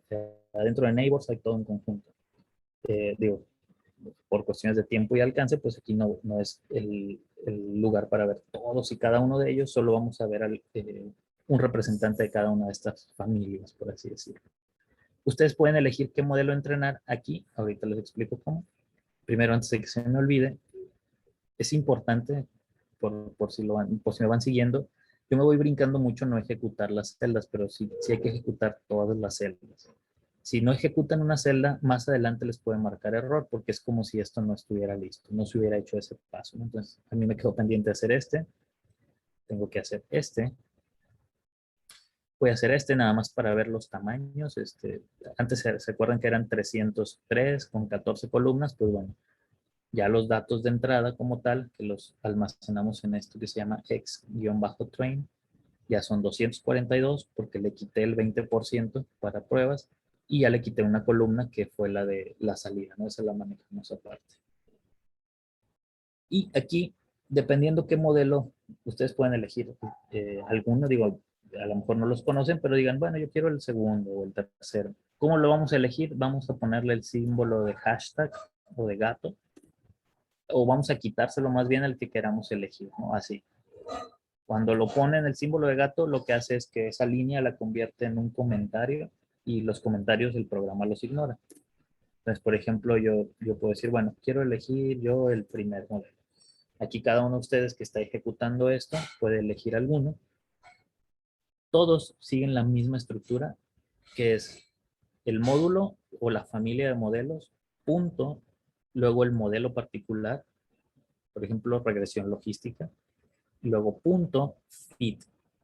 Para el feed es decirle entrena con lo que te voy a pasar. Y lo que le pasamos es los datos de entrada, o por así decirlo, los problemas que hay que practicar, y le tenemos que pasar las respuestas, que es esto, ¿no? Es como si nos dieran, les digo, ese ejemplo de los problemas, ahí están tus 80 problemas y tus 80 respuestas. Practica, entrena y luego ya vemos cómo te va. Y si se fijan, para todos es la misma estructura de uso. La familia de métodos, punto, el método particular, punto, el feed y después los datos con los que hay que entrenar. Y así para cada uno de ellos. Esa es una de las bondades de scikit-learn, que estandarizó pues, de una forma relativamente sencilla el uso de los métodos de Machine Learning. Digo, para fines didácticos, pues bueno, ya después uno puede ponerse a programar internamente o programarse lo que hay internamente en la región logística, en el árbol de decisión. En cada uno de los métodos uno ya podría a lo mejor ahondar más y decir, no, sabes que yo lo voy a programar por mi cuenta, pero para fines prácticos, pues bueno, es bueno saber que esta librería nos incluye todo un conjunto de métodos que ya están disponibles para utilizar. Ya una vez que hayan elegido el método que quieran usar, le ponen play y en algunos segundos, realmente muy poco, hace el entrenamiento. Y ese resultado del entrenamiento lo vamos a almacenar en esta variable que llamaremos model. Entonces, ese model, digamos, lo podemos ver como que almacena ya el conocimiento basado en lo que entrenó. Y después lo podemos aprovechar para los datos de prueba o para otros datos nuevos que incluso puedan seguir llegando, ¿no? Hasta aquí no sé si hay alguna duda de esta parte.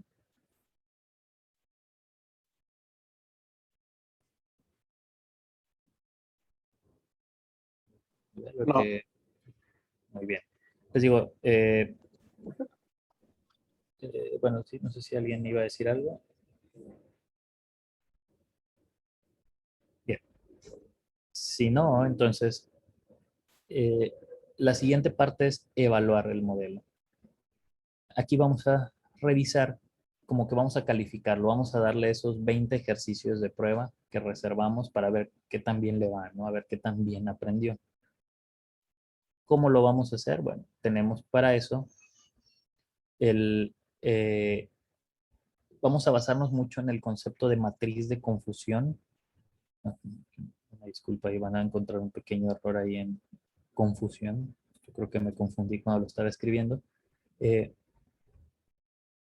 ¿En qué se basa esta matriz o en esta idea de evaluar un modelo? Esta idea es válida cuando tenemos problemas de clasificación, es decir, hay que decidir si es 0 o es 1, por ejemplo.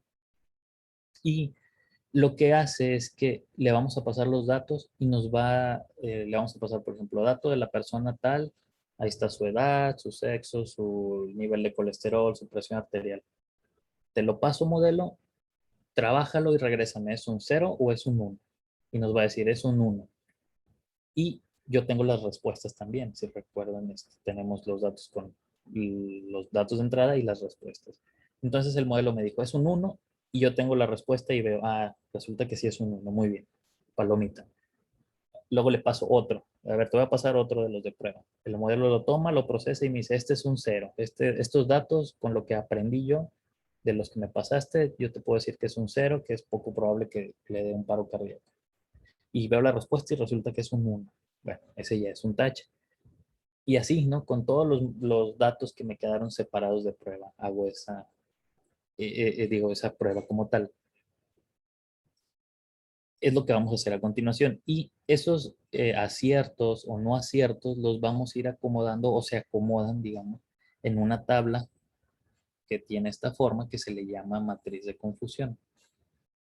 Por ejemplo, hay 4 partes normalmente, que es TN, están en inglés, es True Negatives, False Negatives, False Positives y True Positives, que es verdaderos negativos, falsos positivos y verdaderos positivos. Seguramente estos nombres les suenan, los han escuchado en otros aspectos, ¿no? Ahorita, por ejemplo, con la cuestión de COVID, eh, a lo mejor les ha sonado el término falso positivo, por ejemplo, ¿no? ¿Qué significa cada uno de ellos? Bueno, si vemos la matriz, lo que significa es que, por ejemplo, aquí esta es la realidad. ¿Eso qué quiere decir? Quiere decir que el número que aquí aparezca, por ejemplo, en true negatives o verdaderos negativos, van a ser los que en realidad son 0 y mi algoritmo me dijo que eran 0.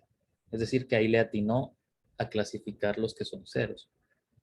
En contraparte, en la esquina contraria, están los verdaderos positivos o true positives. Y aquí van a estar todos aquellos que en realidad son 1 y mi modelo me regresó un 1. Es decir, los que le atino. Le atino tanto positivos como a los negativos. Los casos malos, digamos que son la esquina o la diagonal contraria. Es decir, los falsos positivos vienen a ser todos aquellos que en realidad tienen un 0 o no tienen problemas cardíacos o la probabilidad de problema cardíaco es baja, pero la predicción me dijo que sí. Y lo contrario pasa acá. Los que en realidad sí pueden tener problemas cardíacos, pero mi predicción me dijo que no. O mi modelo, más bien, mi modelo me predijo que no. Esas son las 4 partes. Digo, no se preocupen, puede ser confuso así al principio de que, ay, ¿dónde va cada una? Por eso puse esta imagen para que vean, a ver, los números de esta esquina son aquellos que el algoritmo, la respuesta correcta es 0 y mi algoritmo dijo 0. Muy bien. Bien. Ya que lo tenemos esa parte, digo, que hay un par de preguntas. Estamos hablando de una clasificación binaria, sí. ¿Cómo elegir el modelo adecuado? Bueno, ya va a depender bastante de la naturaleza de nuestros datos, de las capacidades que sepamos que tiene cada modelo. Digo, aquí ya entra toda la cuestión de estudiar cada modelo, qué cualidades tiene, para qué tipo de problemas suele ser más adecuado, ¿no? Y como dice Octavio, ahorita de hecho por eso les dejé esas 4 opciones para que ahorita ustedes prueben primero con uno y luego lo cambien y vean cómo va mejorando o empeorando. Va a haber uno en particular que seguramente los va a sorprender. A ver si alguien me lo dice al final de la sesión y por qué lo sorprendió. Bien, lo siguiente es que ya vamos a evaluar. Para eso, Scikit-Learn también incluye un módulo de evaluación. Para nosotros no tener que estar contabilizando, oye, me dio positivo, verdadero positivo, falso negativo y eso.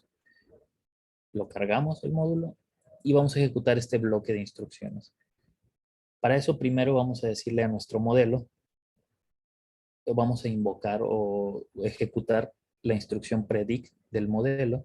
Esta instrucción, como el nombre lo dice, es para predecir y le damos los datos. Aquí le voy a dar primero los datos de entrenamiento, es decir, de los 80 problemas del ejemplo de cálculo diferencial que estuvieron estudiando, imagínense que se esperan un día y se los vuelvo a dar esos mismos 80, a ver si te acuerdas cómo resolverlos o a ver qué tanto aprendiste de esos, los mismos casos que ya hiciste. Eso me va a generar una predicción, es decir, le voy a pasar los mismos registros que ya usó para aprender, se los paso, me va a predecir, me va a decir, muy bien, dámelos. Te voy a decir si son con problemas cardíacos o no. 0,1, 0,1.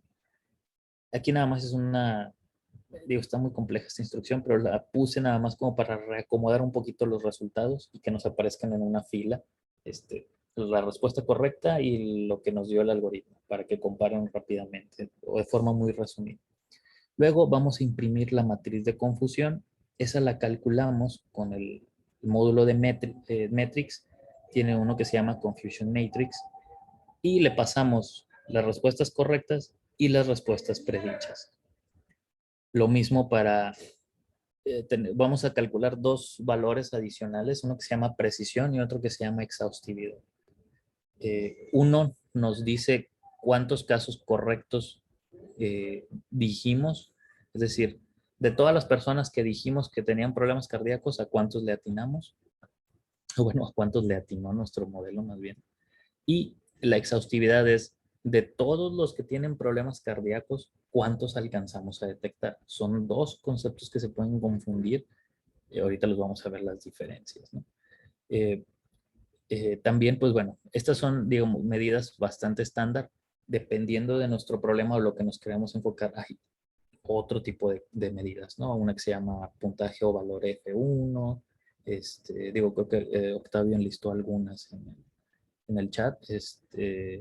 Precisión, exhaustividad, sensibilidad, la ROC o la Receiver Operating Characteristics.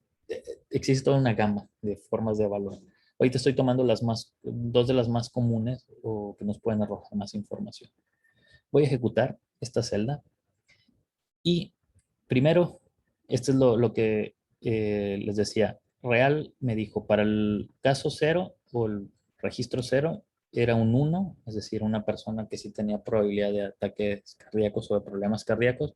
Mi algoritmo me dijo que es un 1. Para el segundo registro, el real es 0 y me dijo que es un 0. Para el 2 es un 1 y me dijo que es un 1. Y así sucesivamente, ¿no? Aquí porque son muchos datos, automáticamente los corta y nada más nos muestra los primeros 5 y los últimos 5. Nada más como para ver rápidamente cómo se comportó, ¿no? Después tenemos aquí la matriz de confusión. No se ve así como que muy bonita, ordenada. Bueno, más bien con un formato bonito, pero para nuestros intereses funciona. Y recordemos nada más lo que teníamos acá. ¿Qué nos indica esta matriz de confusión? Vamos a leer número por número o caso por caso.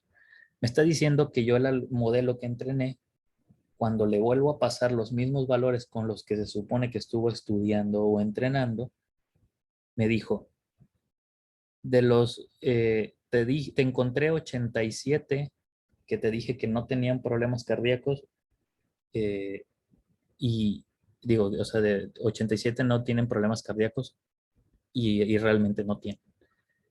Y también te dije que 10 no tienen problemas cardíacos, pero sí tenían. Y también te dije que 22 tienen problemas cardíacos, pero no lo tienen. Y 123 te dije que sí pueden tener problemas cardíacos y efectivamente sí lo tienen. Esa es la forma en la que descomponemos cada uno de los valores, ¿no? ¿Es bueno? ¿Es malo? Depende. Digo, suena muy... Uno pensaría que a lo mejor sí es bueno o no es tan bueno. Esto va a depender mucho también de la aplicación. ¿En qué sentido? Bueno, vamos a pensar un poquito en el impacto fuera ya, más allá de los números. Imagínense que este algoritmo después se termina subiendo a alguna aplicación web, por ejemplo, y la gente sube sus datos de, no sé, imaginemos que se van a hacer una prueba y ellos mismos suben sus datos.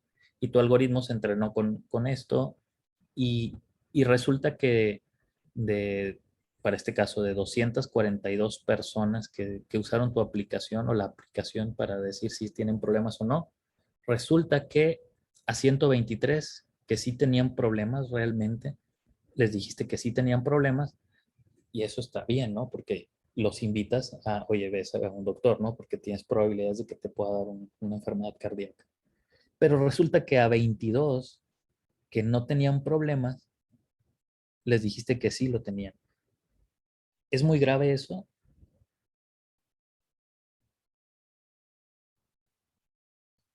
Que Rogelio nos dice, no es tan grave. Y sí, en parte es correcto, no es tan grave. ¿Por qué? Porque ¿qué va a pasar? Una persona que está sana, le dijiste que no está sana, pues va a ir a hacerse una prueba, ¿no? Ya con un doctor, ¿no? Oye, ¿sabe qué? La prueba está automatizada, me dijo que tenía problemas cardíacos y vengo a revisarme, ¿no? Está bien, te aseguras un poco, ¿no? El problema son, creo yo, lo más problemático vienen a ser estos 10, porque son 10 personas a las que les dijiste que no tenían problemas cardíacos, pero que en realidad sí pudieran tenerlos. Entonces, esas personas, pues lo que van a hacer es, pues me dijeron que no tengo problemas cardíacos, pues voy a seguir comiendo carnitas y tomando coca, ¿no? Y no haciendo ejercicio y cosas poco saludables. Y después, pues les puede pasar un ataque cardíaco, ¿no? Entonces, eh, para esta aplicación, en este sentido médico, lo que nos interesaría idealmente es que este número no sea tan alto. Eh, a lo mejor no importa que a cambio de eso se vuelva más alto, está bien. Te aseguras, ¿no? De que no se te pase nadie. Pero lo ideal para esos casos vendría a ser ¿no? O uno de los principales. Eh, ok, bueno, voy a aprovechar a contestar estas. Salieron 3 preguntas en este momento. ¿Qué orden debe tener la precisión? ¿Algún valor mínimo? Normalmente arriba de 90 ya es bastante bueno. Arriba de 85 estamos en regular. Ya por debajo de esos valores ya no es tan bueno. El 4%, bueno, para la precisión, para este valor. Eh, ¿Qué valor de la precisión de exhaustividad es ideal? Lo ideal, perfecto, es un 1 en las dos. Un 1 en las dos, ¿qué significa? Que, que te atrapó a todos los que tienen problemas cardíacos y a todos les dijo su diagnóstico correcto. Pero, bueno, dependiendo de los datos, es la matriz a utilizar. La matriz de confusión normalmente tiene esta estructura. De los datos va a depender más que nada, bueno, no tanto de los datos, sino del problema. Si es un problema de clasificación de la aplicación, esto así como yo lo puse para cuestiones de corazón, a lo mejor pudo ser reconocimiento facial, por ejemplo. Reconocer si una persona, ya aquí son 2 clases, pero si tuviéramos 10 clases porque queremos reconocer 10 personas, lo único que cambia es que ahora sea una matriz de 10 por 10 y nos va a decir así como que este es el número de personas que clasificaste como fulano, pero en realidad eran sultano y así, ¿no? Cambia nada más la matriz, pero el concepto que hay detrás es el mismo. A ver, vamos a ver, que están saliendo varias preguntas. Es poca data para el entrenamiento, ¿no? Para este ejemplo, a lo mejor sí, bueno, 300 personas para ya a lo mejor hacer algo médico productivo es muy poquito, necesita más validez. Aquí, pues bueno, el objetivo es más que nada mostrarles cómo se hace, ¿no? Desde luego les digo, con esto no van a ir a hacer una prueba real ya, porque es muy poca información, no es suficiente. Otro punto importante, creo que lo vi, que alguien lo comentó,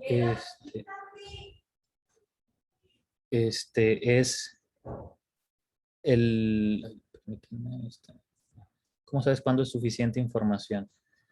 Lo ideal, bueno, ahí también es muy dependiente. Algunos dicen que más de 50 datos ya es suficiente. Es muy bajo ese valor, la verdad. Cuando ya no necesitas más bien, límite superior casi nunca hay, ¿no? O sea, mientras más datos, mejor, porque recopilas más información. El mínimo debe estar en el orden de cientos, al menos, ya 300, 200, 500, para problemas tabulares o sencillos como este.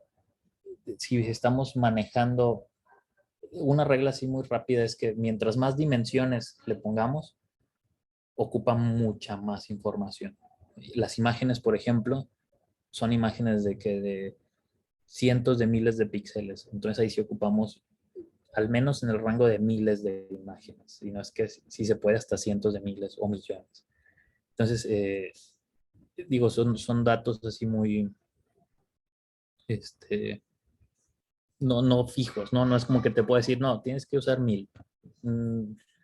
900 puede que te fusionen o puede que no, dependiendo del problema, ¿no? Ok, veo que alguien, muy bien, alguien ya encontró uno de los puntos. ¿Alguien escogió el modelo de tree o el de decision tree, además de Brandon?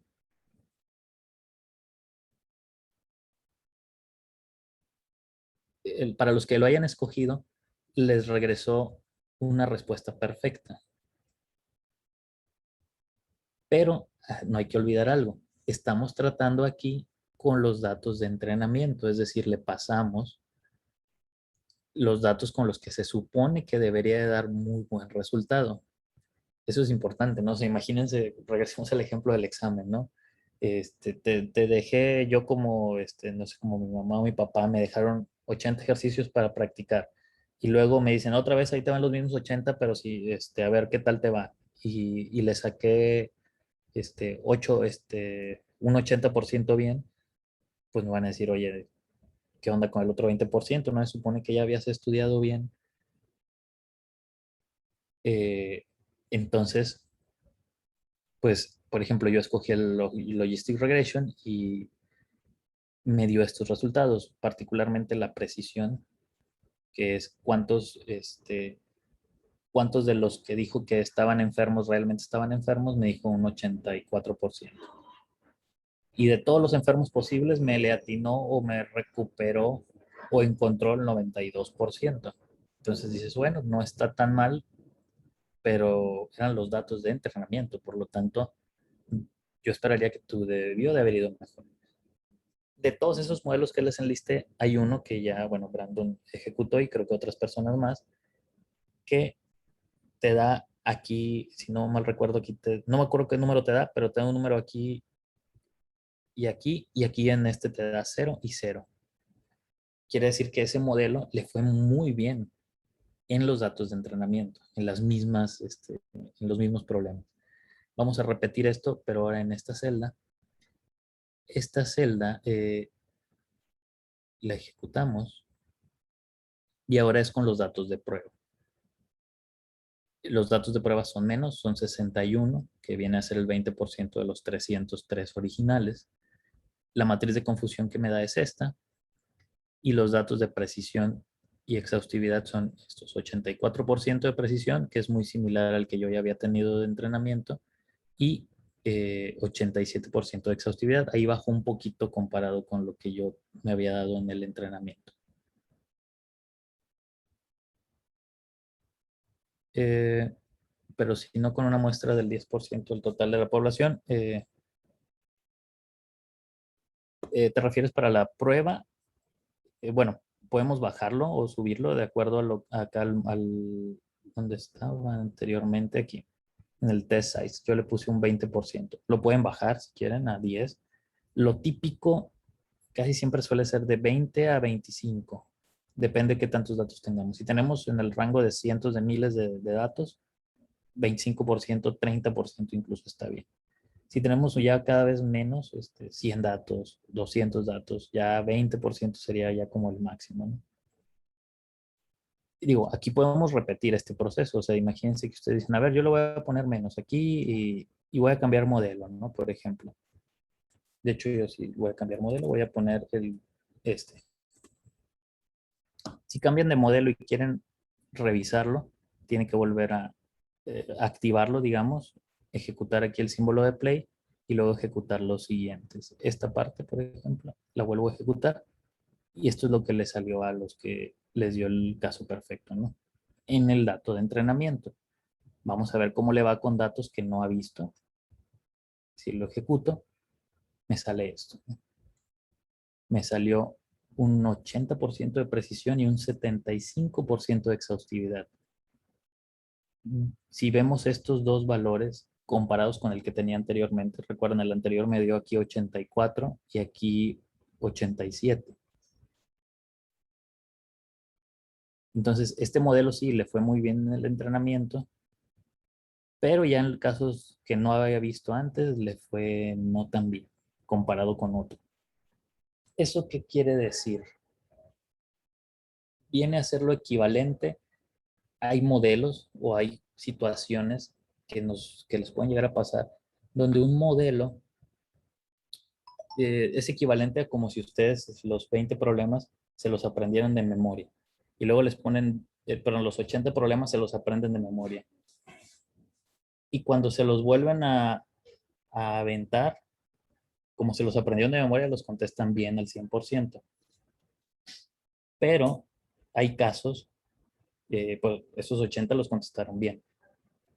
Pero les ponen los 20 que nunca habían visto y como se los aprendieron de memoria, pues no los pueden resolver, ¿no? O los resuelven muy mal, comparado con alguien que a lo mejor entendió otras cosas diferentes, ¿no?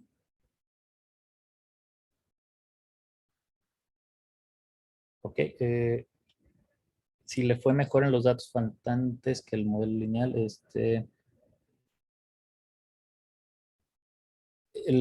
no suele pasar, puede pasar, pero casi siempre lo que te salen en los de entrenamiento suele ser muy parecido a lo que, o si te sale parecido lo de entrenamiento con lo de prueba, tu modelo anda bien. Si hay diferencias sustanciales, así como este que te dio 100% aquí, y de hecho casi siempre, si un modelo te da 100% en el entrenamiento, lo más seguro es que internamente se lo memorizó o se lo aprendió muy a detalle, que cuando lo pasas a los casos de prueba, casi siempre le va a ir mal. Le va a ir mal comparado con otros, ¿no? Digo, ese ya es otro concepto que le llaman de generalización eh, del modelo, ¿no? Que también aprende a resolver otros casos. Muy bien. No sé si experimentaron con algunos otros modelos. Esta celda nada más es como una para observar lo que predijo para los casos de prueba, ¿no? Así muy sencillo. Muy bien. Con esta parte, pues bueno, llegamos aquí al final de este workshop en la parte práctica. Pues en ese sentido, felicidades. Si no habían hecho una actividad de este tipo, pues acaban de entrenar su primer modelo de Machine Learning utilizando Python. Aquí los puntos que quisiera resaltar, digo, para cerrar esta sesión. Sí, igual ahorita también podemos contestar algunas preguntas, pero algunos puntos antes de pasar a la parte de preguntas, si es que hay más, hay que, digo, fuera de la parte tecnológica de Python y eso, más por el lado de la elección de modelos, creo que es algo que varios de ustedes tenían duda. Normalmente eso pues es a través de estudiar los diferentes modelos que hay. Eso les permite conocer un poco más qué capacidades o qué límites tienen, ¿no? Hay todo un conjunto más extenso de diferentes modelos. Aquí ni siquiera tocamos las redes neuronales, que esos son todo un mundo aparte, ¿no? Entonces, la elección de modelo eh, es algo que se gana con el estudio, con la experiencia incluso, y sin embargo, que eso no los detenga cuando empiecen a hacer este tipo de cuestiones. Lo importante muchas veces en esto es probar. Prueba con un modelo, luego prueba con otro. A lo mejor no es lo más eficiente, pero pues algo que sean casos que requieran mucho entrenamiento, normalmente es suficiente hacer una prueba. Digo, aquí vieron que tardaba un segundo o menos de un segundo cada entrenamiento. Entonces puedes entrenar fácilmente 4, 5, 6 casos, ¿no? Bueno, veo que hay una pregunta. Bueno, ahorita la contesto, Julio. Ese es el primer punto. El segundo punto que quiero resaltar es, cuando vayan a empezar un problema de este tipo, de preferencia hay que tener bien claro la aplicación que queremos. Quiero predecir o tratar de pensar la aplicación en estos términos que vimos, de datos, quiero predecir probabilidad de fallas o problemas cardíacos. Bueno, necesito un dataset o datos de este tipo. Quiero predecir si una persona con su foto, no sé, va a comprar o no algo en mi tienda. Bueno, necesito datos donde tenga caras de las personas y si compraron o no cuando pasaron a tu tienda, ¿no?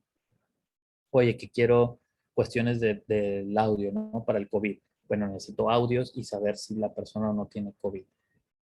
Como que hay que ir pensando en esos términos para poder empezar con esto, ¿no? Ya una vez que piensan en esos términos y dicen, ya sé qué datos necesito y los consiguen, pues lo que sigue, como vieron, es este proceso, ¿no? De empezar a utilizar los modelos. Y ahí, pues bueno, ya se va a requerir tal vez experiencia. Pueden empezar con algunos de ustedes y ver qué también se comportan. Y poco a poco, pues ir agarrando más esa experiencia, ¿no? Digo, no sé si antes de pasar a las preguntas, Ricardo, quieras comentar algo. Muchas gracias, Alex. Sí, de hecho, ya bueno, antes de pasar a las preguntas, quisiera mostrarles rápidamente, bueno, darles las gracias primero que nada por estar aquí en el workshop de principios de Python para inteligencia artificial. El día de mañana vamos a tener una sesión informativa para las personas que quieran introducirse mucho más en este mundo. Tenemos una especialidad con la CIA, con el Centro de Innovación Industrial en Inteligencia Artificial, donde vamos a ver todos estos temas, pero a mucho mayor detalle durante 27 semanas, 3 clases a la semana en vivo de 2 horas, lunes, miércoles y viernes, de 6 a 8. Entonces, mañana vamos a tener una sesión informativa especial. Se pueden registrar en este link, que es bit.ly/Skills for Industry MC. Son importantes las mayúsculas y minúsculas. Ahorita se los pongo en el chat. Pero bueno, vamos a hablar sobre los temas que vamos a ver, los expertos que van a estar dando, que el curso, que en este caso es el doctor Alex y también la doctora Maripaz. Las becas y financiamientos que tenemos para que nadie se quede fuera. Y bueno, es importante que estemos conectados. Si gustan seguirnos en Facebook, nos pueden seguir como @Skills for Industry. También sigan a la CIA como @CIA. Es SIIA. Y en YouTube va a estar esta sesión grabada en Skills for Industry. Ahí la van a tener. Igualmente, hablando de la cuestión de la especialidad en inteligencia artificial, la pueden ver dentro de nuestra página web y registrarse con una beca hasta del 25%, que tiene el límite el 21 de agosto en este link, bit.ly/beca IA. IA es inteligencia artificial en mayúsculas, IA. Y también para los que van empezando y se sienten como que deberían de empezar mucho antes, también tenemos otros cursos especializados en ciencia de datos, desde analítica de datos, donde vemos los principios de Python, SQL y Power BI, hasta enfocarnos ya en temas de TensorFlow y Keras y deployment con Amazon Web Services. Entonces, los invito a revisar eso, inclusive las especialidades en finanzas y marketing. Y bueno, en esta se pueden registrar. Tenemos becas hasta este 15 de agosto y desde el 50 hasta el 30% dependiendo del curso. Se pueden meter en bit.ly/becas4i. Y nada, ahora sí, pasamos a las preguntas. Los invito a aprovechar los eventos que tenemos todo este mes. Vamos a tener muchos más. Si entran a este link, pueden ver todos los eventos que vamos a tener en este mes. Y bueno, son bienvenidos. Muy bien. Bueno, pueden ir dejando sus preguntas en el chat o hacerlas directo en audio. Ahorita dejó Julio. Respecto a los datos de entrada, sí, todos los datos son numéricos. Normalmente los algoritmos de Machine Learning requieren que los datos sean numéricos. Si vas a trabajar con texto, no es que no puedan trabajar texto. Lo único que hay que hacer es que hay que codificarlo de cierta forma que, para mi cámara ya no se ve nada, Hay que codificarlos de cierta forma que lo puedan interpretar. Al final las máquinas pues trabajan a base de unos y ceros al final son números, ¿no? Entonces, sí, hay que convertir todo a numérico o a alguna codificación numérica, ¿no? No sé si Sí, alguna otra pregunta. preguntan si la grabación la podemos pasar. Sí, va a estar en YouTube a partir de mañana. Una vez que se descargue, la subimos hoy en la noche o mañana temprano. Y sí se las hacemos llegar por correo.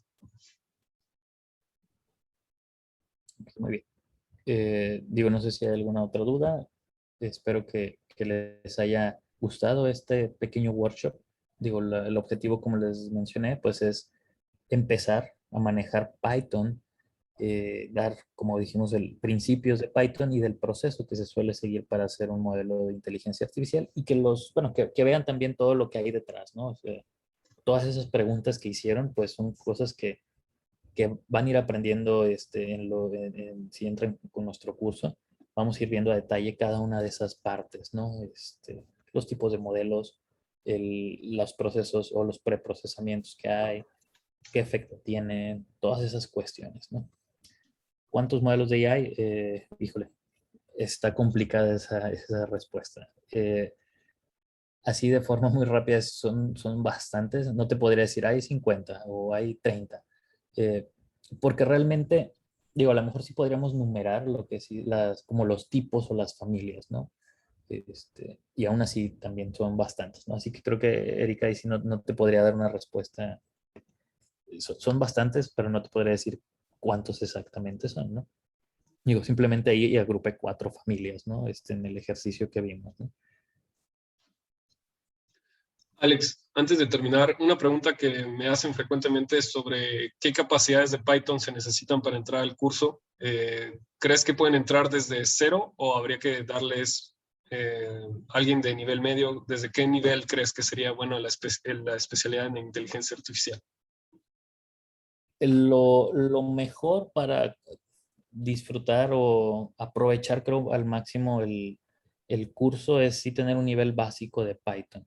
Digo, dentro del curso, como quiera, damos un pequeño espacio, pero es más como un repaso de Python. No es, te voy a enseñar Python totalmente desde cero, ¿no? Digo, a lo mejor, digo, puede haber gente que dice, ¿sabes qué? Yo no sé Python, pero he programado en otros lenguajes. Está bien, seguramente va a ser muy fácil la transición hacia Python. Nos ha Claro. tocado tanta gente que dice, oye, no programo, pero me pongo al corriente, ¿no? Y se pueden estudiar por su cuenta, ¿no? Toman otros cursos aparte y a la par ahí van, ¿no? Como vieron, realmente Python es algo bastante sencillo de utilizar, ¿no? Sí, justo. Entonces, la recomendación es sí traer bases de Python, un nivel básico medio sería lo ideal porque ya te enfocas de lleno en los modelos de inteligencia artificial. Si no los traen, no quiere decir que no lo vayan a poder aprovechar, pero van a tener que echarle más ganas, ¿no? Claro.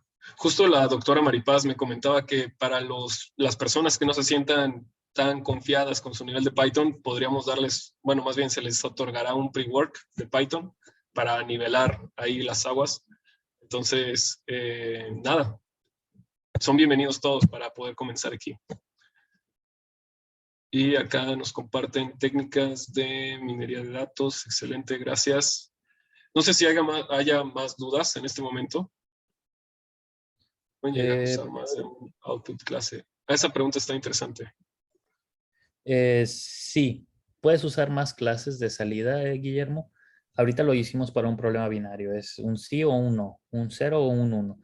Sin embargo, por ejemplo, puedes extenderlo pues, al número de clases que tu problema necesite. Si necesitas reconocer, por ejemplo, otro caso típico es reconocer letras escritas a mano. ¿Por qué? Porque no sé si han visto, pues ya muchas aplicaciones hoy en día toman una foto y extraen las letras o los números que están. Bueno, vamos a reducirlo a números. ¿Cuántos dígitos hay? Pues son 10 dígitos, ¿no? Del 0 al 9. Si lo ponemos en estos términos, quiere decir que son 9 clases, ¿no? La clase 0, la clase 1 y así sucesivamente. Entonces sí, lo puedes usar para tener más de 2 clases. No sé si hay alguna otra pregunta o si haya quedado clara esa pregunta, Guillermo. Julio García pregunta, ¿cuándo es la sesión informativa para becas y los cursos? La primera va a ser el día de mañana a las 6 p.m. Se pueden registrar en el link que les acabo de mandar.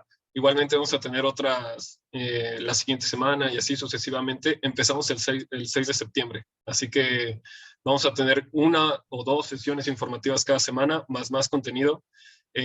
También la siguiente semana vamos a tener una entrevista con el buen Alex. Bueno, el doctor Alejandro nos va a volver a visitar. Va a ser la entrevista sobre la realidad de trabajar con inteligencia artificial.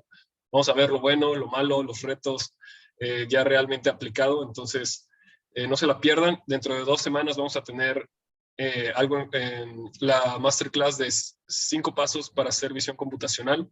Y después de eso, la siguiente semana vamos a tener un workshop para hacer el primer algoritmo de clasificación con visión computacional.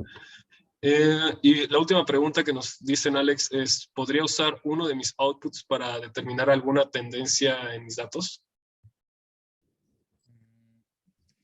Posiblemente, sin embargo, sí habría que trabajar un poco. O no sé si te refieres, Guillermo, así como que se retroalimente o algo así en ese momento. Posiblemente, bueno, te comento de lo que yo sé que se hace, por ejemplo. Lo que se puede hacer es para revisar o experimentar el fenómeno que está aprendiendo tu modelo. A lo mejor no con los datos en ese momento, pero con otros datos que puedan llegar, como para hacer simulaciones, por ejemplo. Perfecto, Alex. Pues sería todo, Muy bien, sería no sé todo si por el hay alguna momento. otra pregunta. Ok. Gracias. Muy bien. Muchas gracias a todos. Muchas gracias a todos. Muchas gracias, Alex, por estar hoy con nosotros y este genial workshop. Nos mantuviste muy entretenidos a todos y muy interesante. Gracias por estar aquí y los esperamos en los siguientes eventos. Saludos.